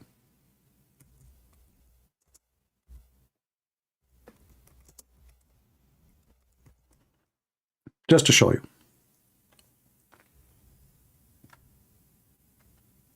It says Sahih al-Bukhari. Okay, who is the one who wrote this book? They will say to you, but only the ignorant, they will say to you, Imam al-Bukhari, which is from Bukhara, which is not even an Arab. He don't speak Arabic. Suddenly he is the one who can remember like endless numbers of his stories about Muhammad, word by word, letter by letter, which is impossible. It's impossible for any man anywhere in the world to remember all those stories. Then you ask them, okay, where is the book of Al-Bukhari? Can you tell us where we can find Al-Bukhari? They say to you that those hadith are reported from a student of the student of a student of Al-Bukhari. But a student of a student of Al-Bukhari? You don't have the book of Al-Bukhari.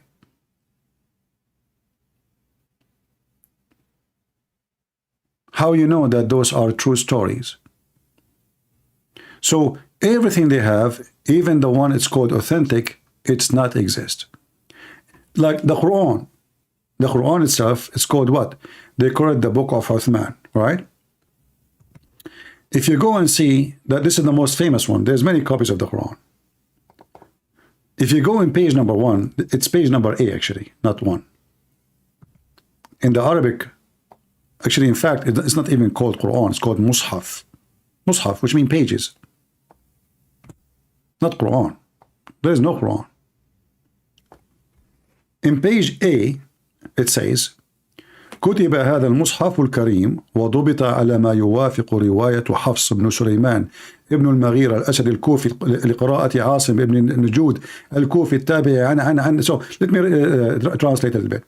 This is a book, or this is a page is written according to the report or the tale of the recitation of Hafs. Who? Hafs. Was Hafs exist in the time of Muhammad? He was 200 years after.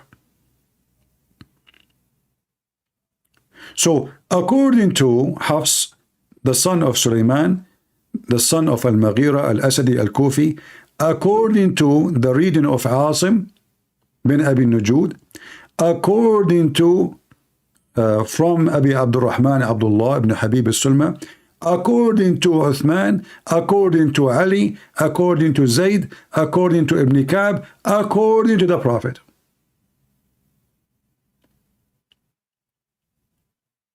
So where is the Quran? There is a Muslim, he made a video long time ago, and I don't know, he's a convert. He called himself Bilal. I'm sure you know him. He said, the Bible written according to John. John who? Luke who? Mark who? Matthew who? If we ask those Muslims, we know who is Mark, we know who is Luke, we know them. We know even the names of their fathers. We know where they are. We know which city. We know everything about them. And now we know who's Hafs. Hafs, according to Muslims, is a thief. To the point he is not trustworthy. To the point Muslims don't accept any hadith from him. If I search for Hafs, he was a liar. Let me see if I can find it in English. And who is the one saying Hafs was a liar? The one who they copied the Quran from him, the Muslims.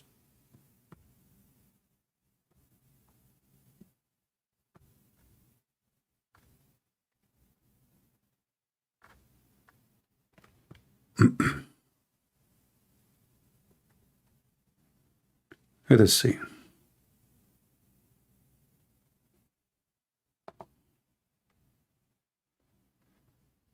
I found something else. I was looking for Hafs. You know, guys, Abu Huraira, the most famous man who report hadith of Muhammad, which supposedly al-Bukhari, he copied from him. He keeps saying Abu Huraira, Abu Huraira, Abu Dhar, Abu Huraira, Abu Dhar. Those are two trashy Arab, homeless, who accompany somebody for free food. I am sure you saw many of those people. That exists in our society always. Like if you are a person who, generous and you have money, they accompany you wherever you go, so you can have a free meal. Look what I found.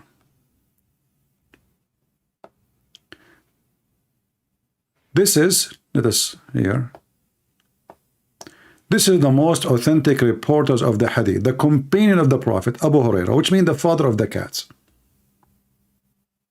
Falsification of the tradition hadith. And obviously, we can read here the rest. I do not need to read it.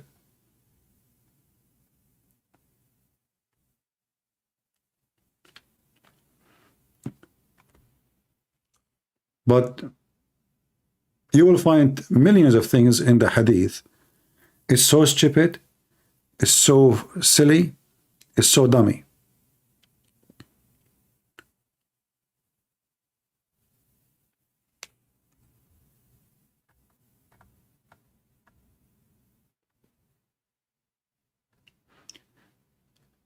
And I was called Abu Huraira because of a small kitten used to play with. Different hadith. I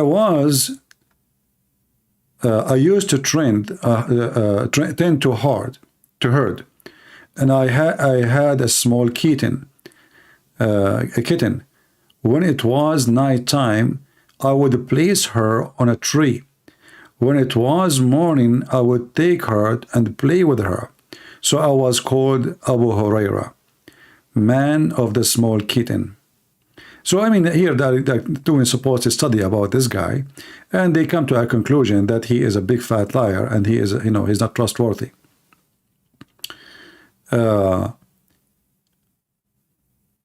She used to let him work for her during the time of the Prophet. Then he married her. After that, when Marwan, between two brackets, Marwan al-Hakam, he used to let him to be in charge of Medina during the time of Muawiyah in his, etc. Yeah. They are bashing the guy. Here you will see,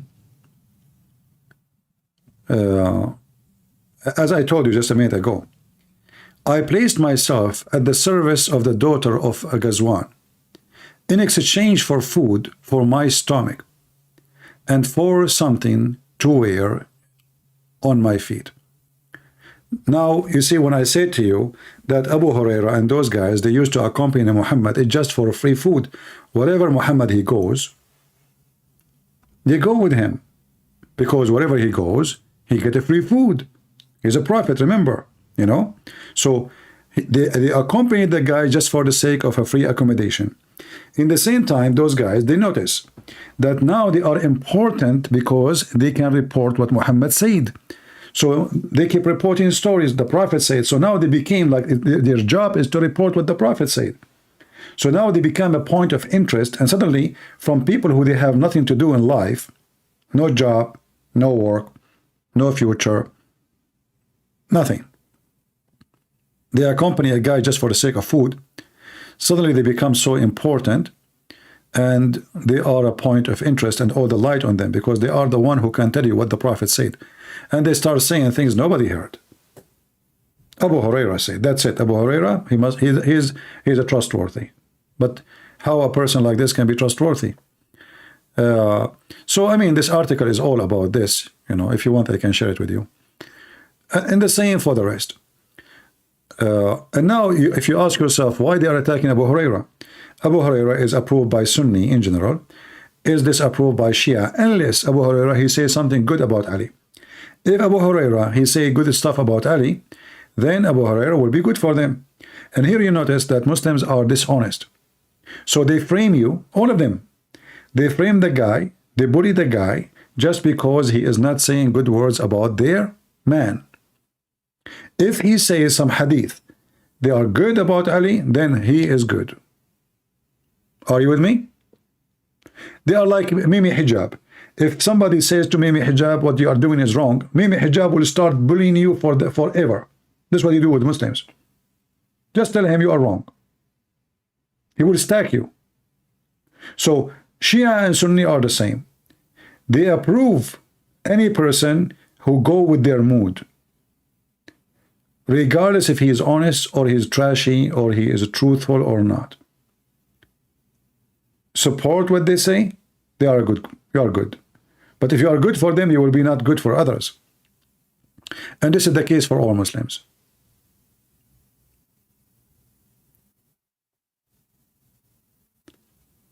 All right. So all of those, the article, let me pause the article for you in case you are interested to read. But always take into consideration too that those who they are making the article, they are liars too. You know what I mean? We cannot take, this is an article written by Shia. We cannot take what they are saying to be accurate. They are liars too. Actually, the Shia, they are big fat liars. Nobody lies as much as the Shia do. They beat the Sunni. So you cannot take what Muslim Sunni they say, and you cannot take what Muslim Shia they say. In fact, there's a guy, he made 100 video to refute me. 100 video. 99.99 of them is what? This guy in the hadith, his name is well known to be a liar. This hadith reported from this to this to this to this, and this guy is well known to be a liar. Therefore, the hadith is not accepted. Yeah, that's it.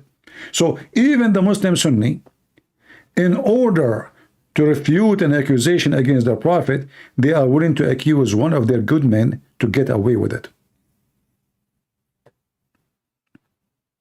So they themselves, the Muslim Sunni, they accuse even their good Sunni. They are good in their book.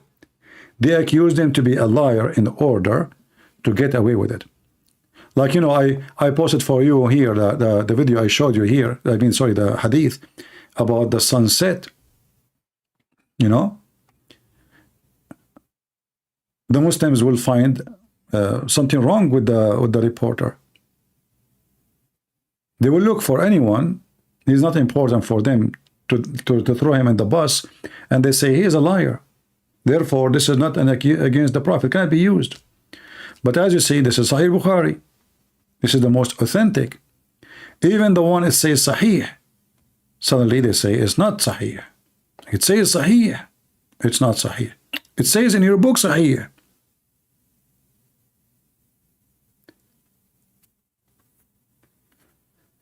So if you want to study Islamic sect, I say to you, don't waste your time, because there are endless numbers of them. And the funny, actually, this is proof that Muhammad is a fraud. Why? Because Muhammad, he said that his religion will be 73 sect. But nobody can count how many Islamic sect there is. I remember once a Shaykh, he said to me, how you can explain to me, if you have the right faith, that Christianity is divided very much. You have Orthodox, you have Catholic, you have a Protestant. He said, if your religion is true, then you will not have division. I said, okay, that's fine. This is your logic. I will go with it. I said, who is the most religion is divided? He said, the Christianity. I said, are you sure? He said, yeah, I'm sure. And then I got him busted, as you see. Muhammad, he said clearly that the most divided religion is Islam. Only one sect of the 73 sect in Islam, they will go to heaven. Only one. So the Christians and the Jews, they will be 71, 72. But the Muslim will be 73. And one of them only will go to heaven. Which one? Each one of those 73 claim that they are the correct one. Each one of them. However, there is not 73. There is all say 7,000. We don't know how many. Nobody knows.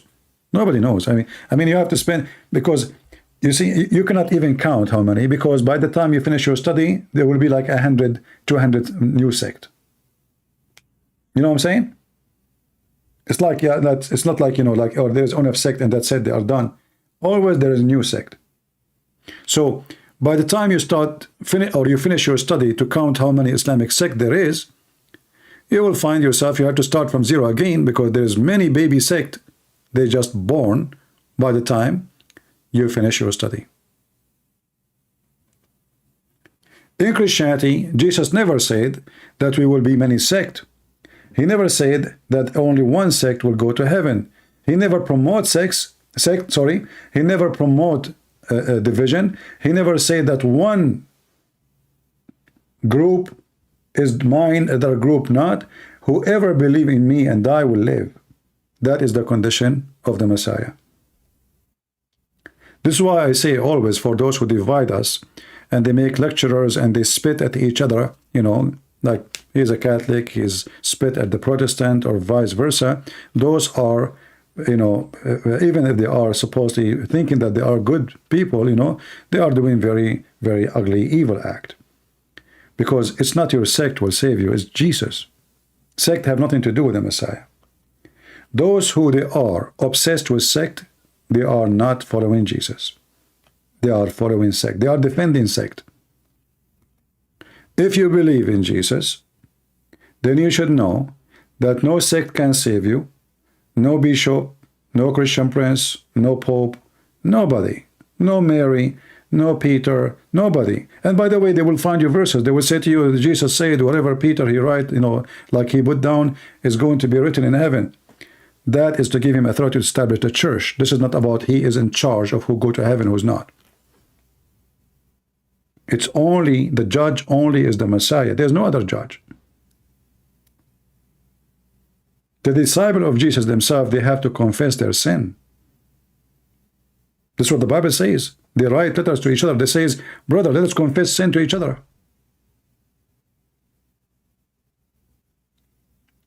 So, we knew who is our Savior, and we don't care how many sects there is, and I will never follow a sect. Because the second I follow a sect, I am not following the Messiah. I follow the opinion of a man.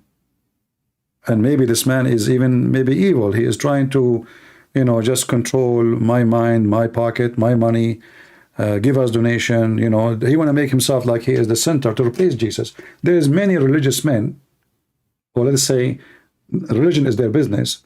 They try to replace the Messiah to be the center of faith. And you forget who is your Lord and who is your Savior. Avoid those people.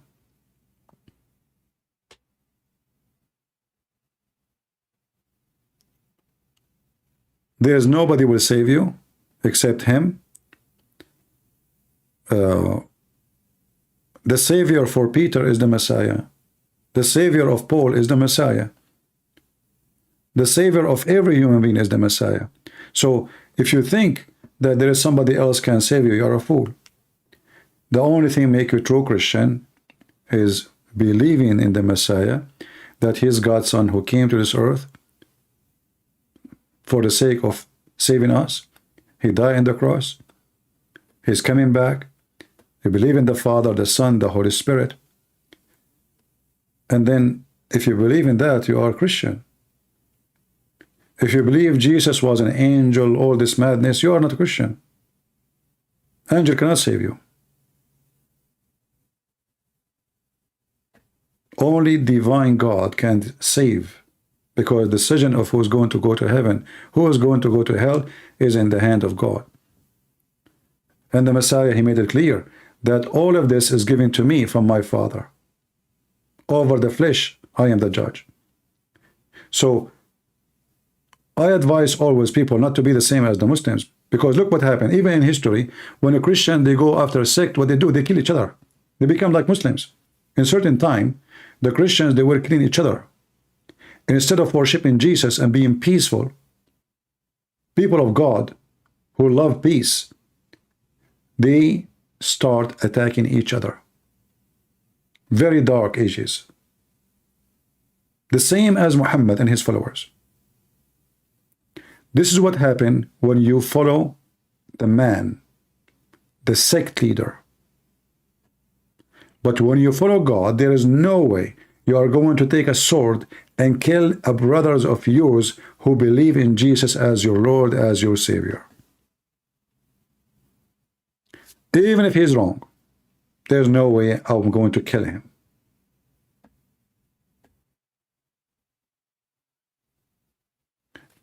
If he don't believe in the Messiah, then he is no Christian. If you don't believe that the Messiah is the Savior, he is no Christian. But if you have an icon, okay, well, okay, even if I believe it's an icon is wrong, but still that does not make him not a Christian. I do wrong too. You do wrong too. At least when he did that wrong, he do it because he loved the Lord, not because he's a bad person. The wrong I do, it make me bad.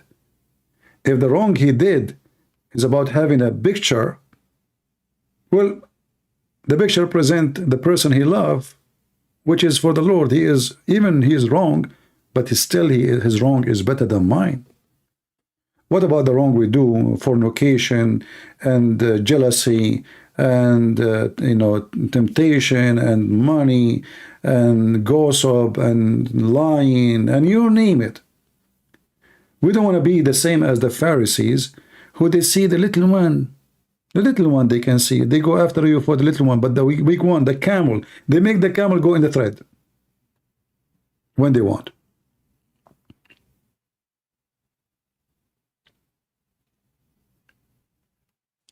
We cannot unite it with the Muslims because Muslims worship different God, same as Mormon and those, like Jehovah's Witnesses. Those are not believers, Those are satanic.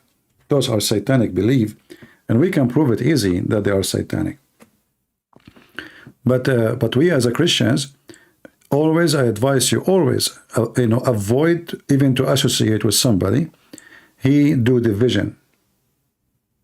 Doesn't matter what church he go to. He's a Protestant, he's a Catholic. Stay away from them because they will make hate your heart. Remember, Christianity is against hatred.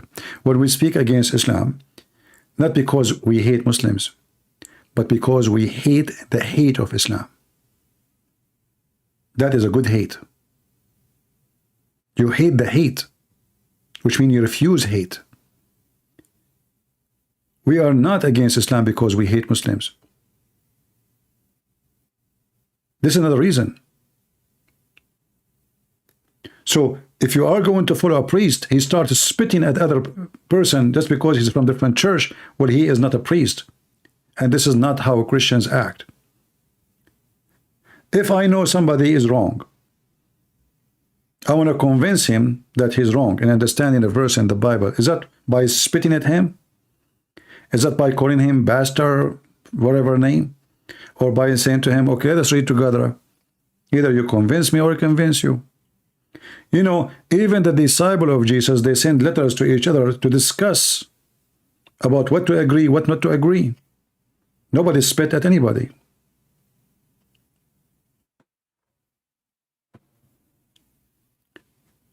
So always we have to be vigilant and we have to be smart.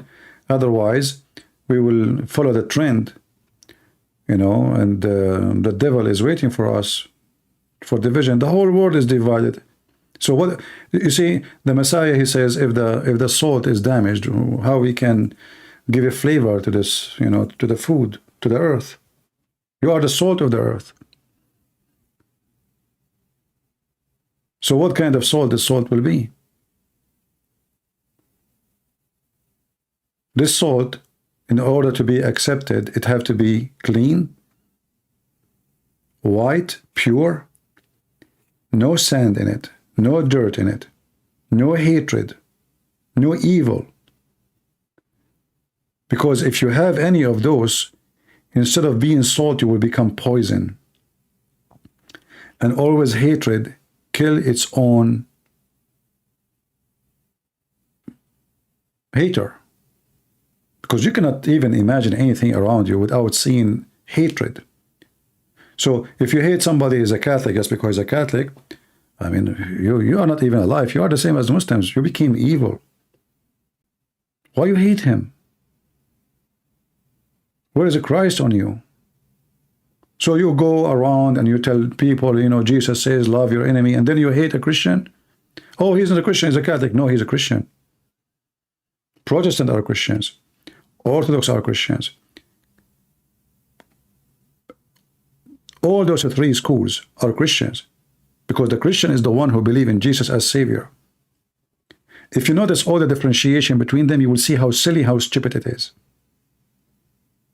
This is why I say that those who they are fighting together about so-called faith between them, they are silly, either they are stupid, or they are evil, or they are seeking their own glory to make a gang. People who love Jesus, not only they praise Jesus by their mouth, they praise you for having you as a brother. And when you are wrong, they just rebuke you, but they will not spit at you. They will not cast stones at you. They will try to help you to understand. If you decide to become a believer, then we will not associate with you. As simple as that. But you don't save a person by throwing rocks, by calling names. So unity, my friend, is a medicine for everything. Actually, you see, everything in life is about unity. If a man, what is marriage in Christianity? Unity. Why in Islam they don't have unity? This is why everything is upside down. When your marriage is not a unity, you don't have a marriage no more.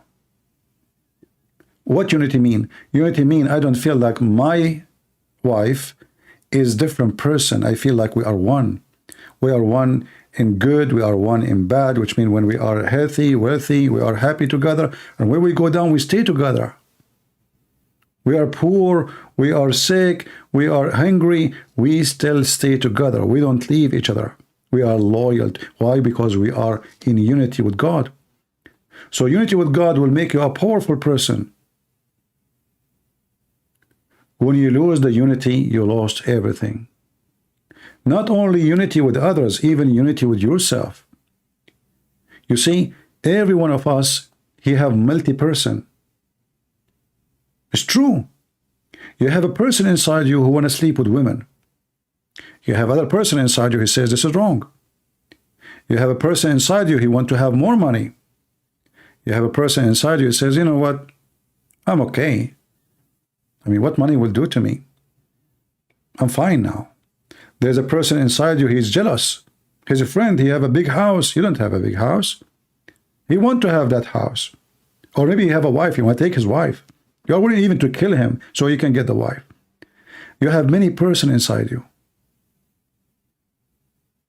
And all those person inside you, they can disappear if your person is in unity with God. Because then none of them will appear to you. The cheater person inside you will not appear, will not even dare. The liar person inside you will not dare to lie. The second you lose your unity with the Lord, you are doomed. How many people they threaten me to kill me every day? If you are me, maybe you will be worried about even walking in the street. I don't care. I fear nobody. For a very simple reason. I am a believer and I have a unity with my faith and my Lord. For I believe that the one who gave me my life, whatever my life will be, today or after death, is going to be with the Lord. When you have unity, you have no fear. Oh, by the way, I want to say thank you for a sister. She sent me an email. She is an old, respected lady. She invited me for Thanksgiving meal. For sure, I live far away from her. I will be honored to meet her and her family, her husband, and children. But I am really glad that there's people who care and they think about me, and I really appreciate them. And this is what makes us really a family. When you feel that you are not really alone, there's many people care for you, and there's many people think about you. And this is what Christianity is about. It's about somebody love you for the sake of the Lord, for the sake of the Lord, not because of you. For we are family because we have unity. So unity is wonderful. Sometimes actually I ask myself, what if the Christians able to establish like a big organization, a bank? What that bank will do? Not to make a profit, no. What about there's a bank where Christians support each other? So each month we save money and we put it there in the bank, and that bank will be called the Bank of Unity. So when there's a children who is needed school in Indonesia, we send them money. When there's a child he is in Africa, he cannot go to school, we send him from that bank money. That bank is the Bank of Unity of love. Now, this is just an imaginary idea. Me, myself, I cannot do it. But I hope one day that somebody will be able to do so, to gather all the Christians together and to make such an association without, to form it in a way there's no way for corruption. Like, let's say the bank account is open online, everybody can see. For sure, not everybody can log in and hack it, but everybody can see what pennies is there. So nobody can steal, nobody can, because always money brings fraud. Unity is so beautiful. Imagine if we have all of us, we are like together as a one family, and then one of us, he have a cancer. How many of us will help? All of us. So this person who was crying for, fighting his cancer, his family will not be worried because he's not alone. When you are alone, you have too many things to worry about. And the bigger the family you have, the less worry you have. For when you go down, all of them, they will be responsible. You die, people will take care of your children. They will not leave them alone because there is many people loves you and love your family. So unity, my friend, is a key to solve many problems in our life. And I wish you can establish such a thing in your community, like even local community, like gather yourself, like let's say 20, 50, make a unity together. Like, when one of us, let's make a promise. When one of us go down, we give hands and help. Unity is happiness. It is stability. It is health. It's everything you can imagine. And all of this can be, there's one thing can unite us, is the Messiah. He have to be always the center, not a priest, not a Christian prince. Because the same person who might one day invite you for unity might be the same person who divide you. Why? Because a human being can change. Sadly, human beings change. Sometimes change for bad, sometimes change for good. Sometimes you'll find somebody who was a criminal, he turned to be a good person. And then the good person, he turned to be a criminal. But there is only one person he never changed. That is the Messiah. So you bring unity with the Messiah to your life, and that unity is the core, which never change. People change, yes, but that core of unity will never change. And that always will stay healthy. So I hope, don't call me prophet, I will block you. Don't even make such a mistake. This is a warning for you, Satan. Don't call me prophet. Those who call themselves prophets these days, they are a scam. We have enough scams. We just said unity around the Lord, not around somebody claimed to be a prophet. Anyone he come to you, he claimed that he is a prophet, he is a scam. You know better.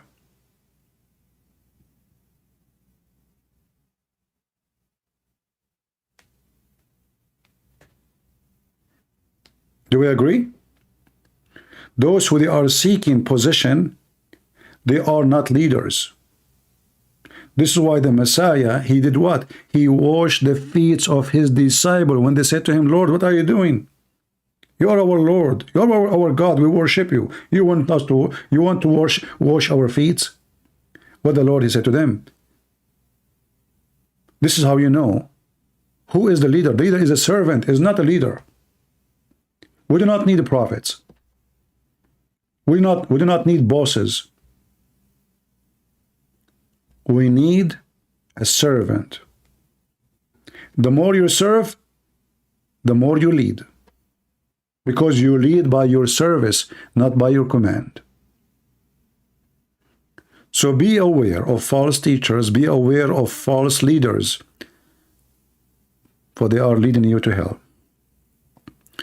And I always invite you to be, united with the Lord, because that will bring happiness to your family, with your children, with your wife. It's, all of us, we commit sin. Anyone, if you might hear somebody, I don't pray online and say praise to the Lord, etc. I don't, because, simply if I want to pray, I pray by my own. If I pray, maybe if I'm eating lunch with somebody, a friend, but it's not a person who prays the Lord in the front of a microphone who deserve to be your leader. It is somebody, when you need him, he is there for you. Sadly in my case, because I don't trust, I have millions of enemies, literally millions. I'm not exaggerating, you know that. Otherwise, I will be happy to meet many of you and to be, but because of what I do, is the story is different.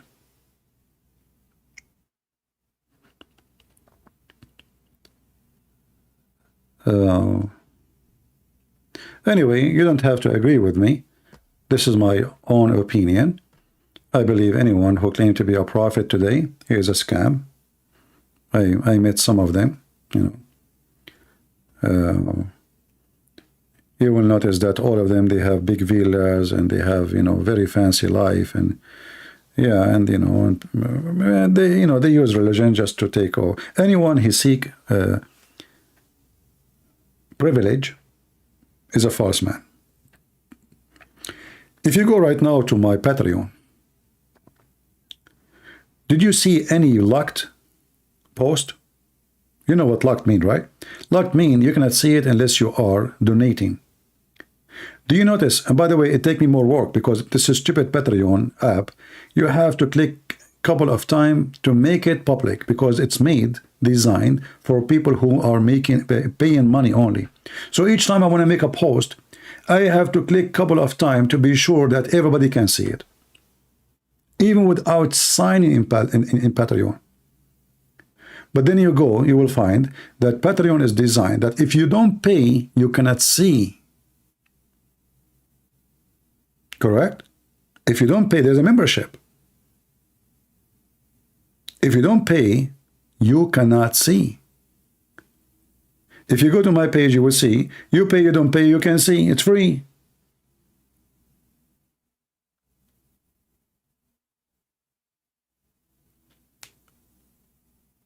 When you are tempted by money and you worship money, then you are going to be doomed, and you will be willing to do anything to take advantage of people around you. Oh, I'm not going to let those people join me unless they pay me. So always those who claim to be prophet or a special person or anything, the second you see that they are seeking their own privilege and their work is not for free, obviously their work is not for free. For a reason.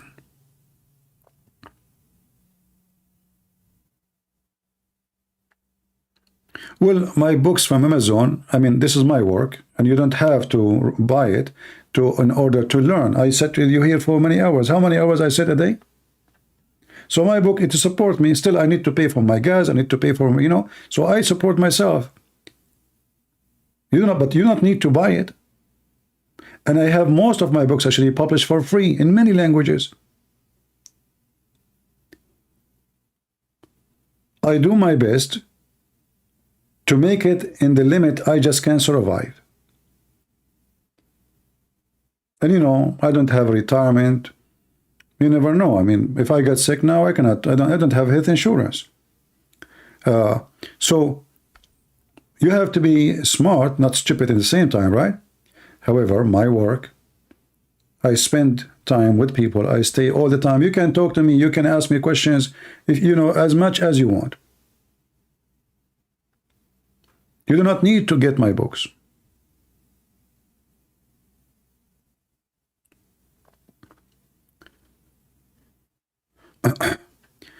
I lost one video, went private.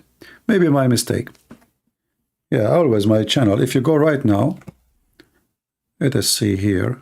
If I go in Patreon. Anyway, you know, Patreon is not even, you don't even need to be in Patreon because my videos is the same as here. It's here. Isn't it always open anyway?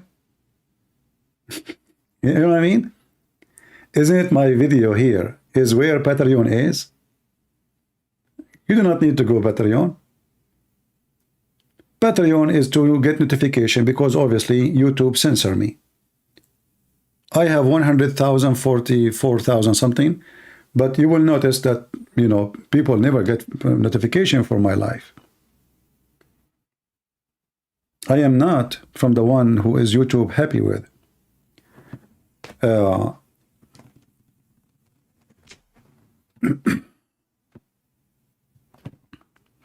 don't have PayPal. I don't have. Anyway, guys, I don't want to talk about donation, but I'm just giving you an example. The only thing we have is Patreon. But anyway, unity is very important. Anytime you sit with somebody, and especially, usually, the one who divides you is the ignorant man. I don't want to use the word stupid, but sadly, I have to use it. It is the stupid man who make you feel division, who lead you into division. He is so stupid to the point he cannot see farther than his fingers. He cannot see how important for us as a Christians to be united so they can overcome all the evil around us. How many enemies they hate Christianity. The communist, the socialist, the Islamic, I mean, you name it, we have billions of people, they are at war with the Christianity, literally.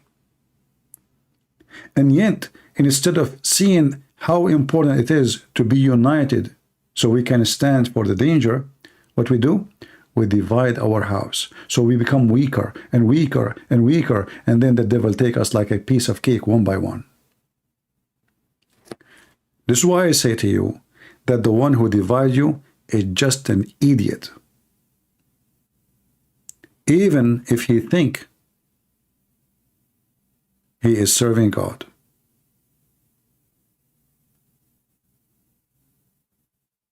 Are you with me?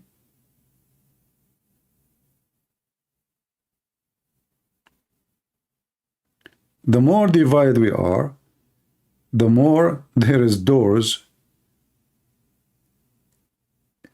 or let us say holes in the gate, like the gate which is fighting the enemy, like we are behind the, you know, the walls of faith. But then they will find a way, because we are divided.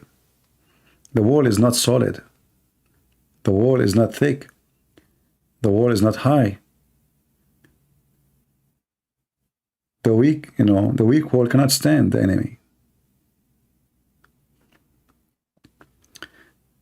And you might ask yourself, like you are talking about it as if you are in like as if you are an army leader, and because this is how it is. We are at war. We are at war, literally, physically. There's people who want to kill Christians physically, and they are killing Christians physically. Go in Africa and see how many Christians every Sunday are attacked and killed. But nobody talk about them, by the way, because they are African. If they attack in America, the whole world will talk about them. If they attack in Gaza, those are the white ones, you know, right away everybody speak about them. But the poor black people, you know, they slaughter, you know, in Mozambique, etc. Like 50 Christians killed in the church. Did you hear about them? Nobody talk about them. Because they are African. They don't have the money of the oil of Saudi Arabia. They don't have the support of Brunei and Qatar, and you know, they don't have. Those, they own all the medias in the West. They own even your football, you know, teams. They are buying everything in Europe in their way. This is why you see the huge impact they are doing in the society. Journalists work for them. Journalists, their name is James, not their name is Muhammad. Money is very powerful. So they have a lot of tools to fight you. Instead of making unity to fight this massive evil power coming to you, what do? You divide yourself from the fellow Christians.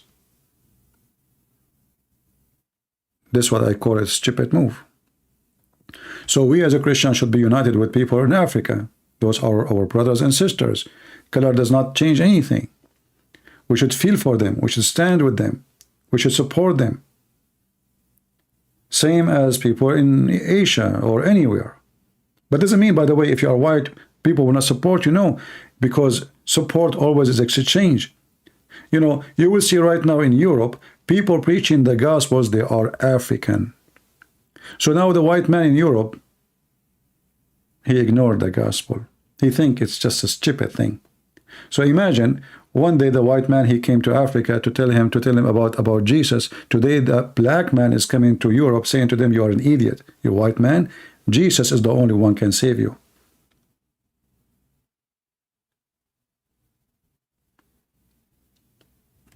I told you before a story about a European man. He went to Brazil.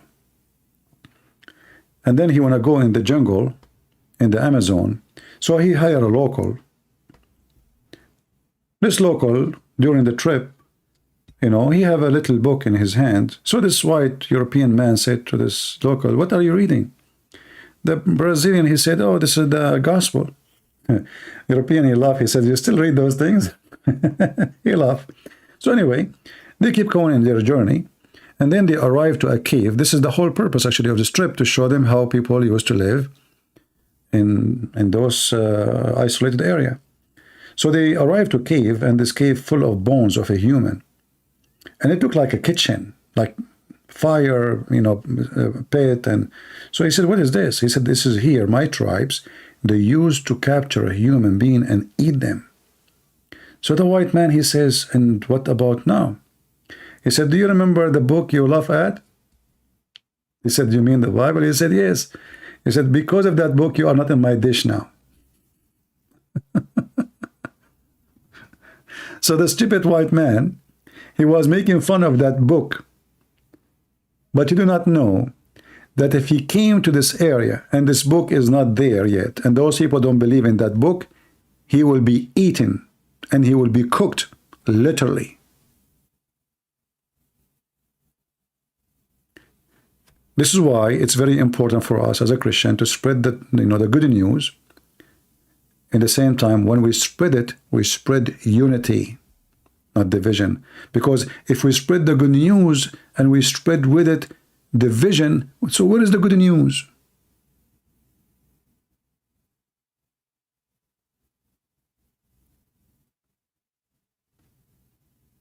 You did not bring the good news yet. The good news, the true good news, is to be united with the Lord, to be a family wherever we are, to love our Christian fellow. It doesn't matter what the church name. And if we don't agree about something with him, we discuss it with love, not with hatred, not with cursing.